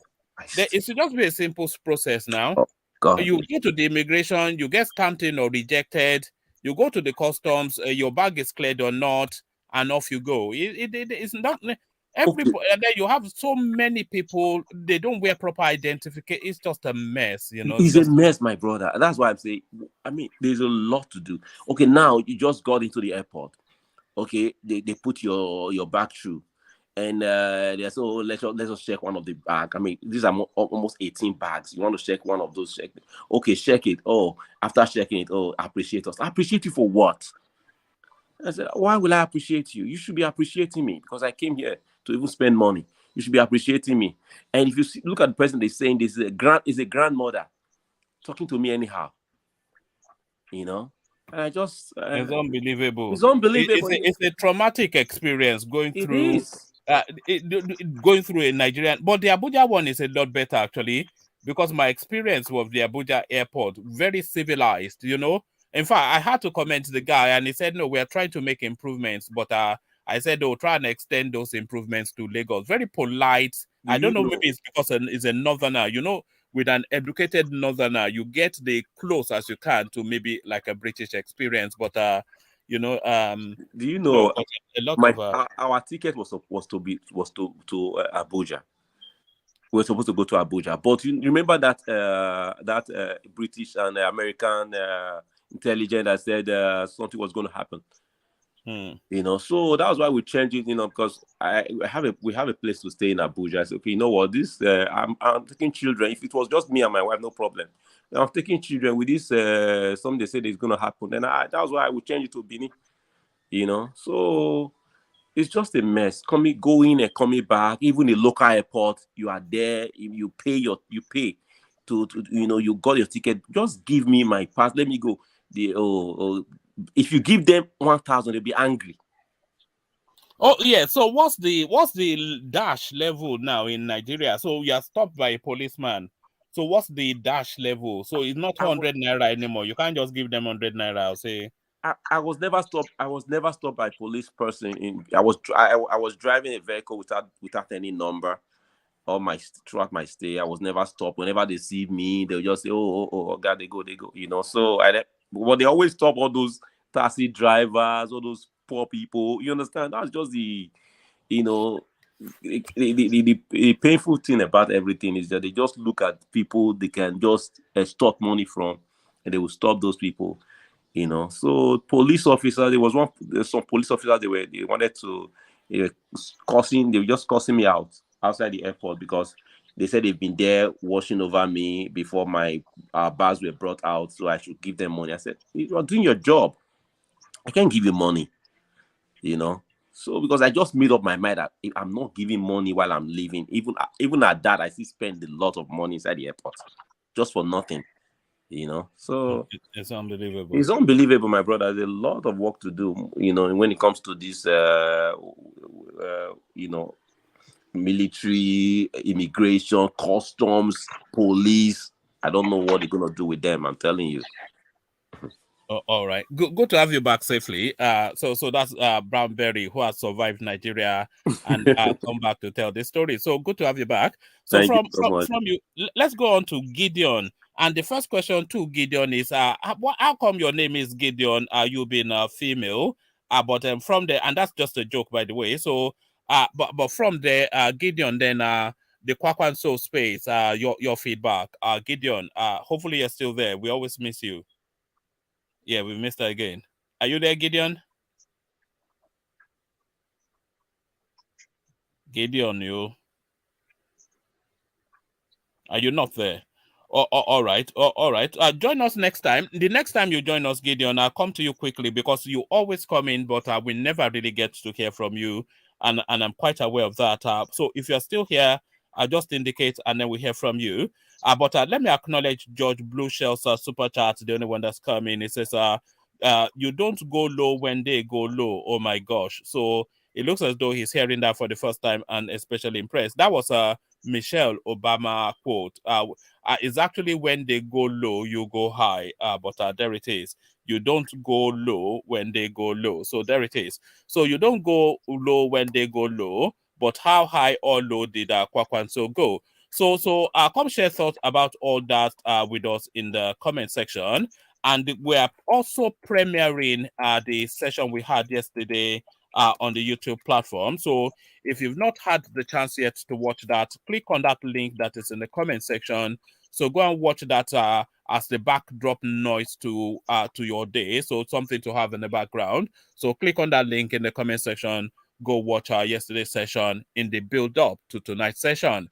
At some point, there'll be concurrently a one man went to more thing going on in real time. So that's not to be saying I'm going to be live streaming 24 hours, but there'll be a lot of premiering and a lot of live streaming. So all of that. So thank you one and all. We reconvene for the usual time. So well done, Kwankwaso, and especially well done to the guys. Gideon, I'm still waiting to hear if you're still there before I round off. We'll hear from you. Gideon, last calls for Gideon.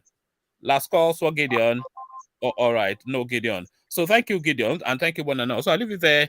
Carry conversation on within the comment section, but here I say peace. Thank you, everyone.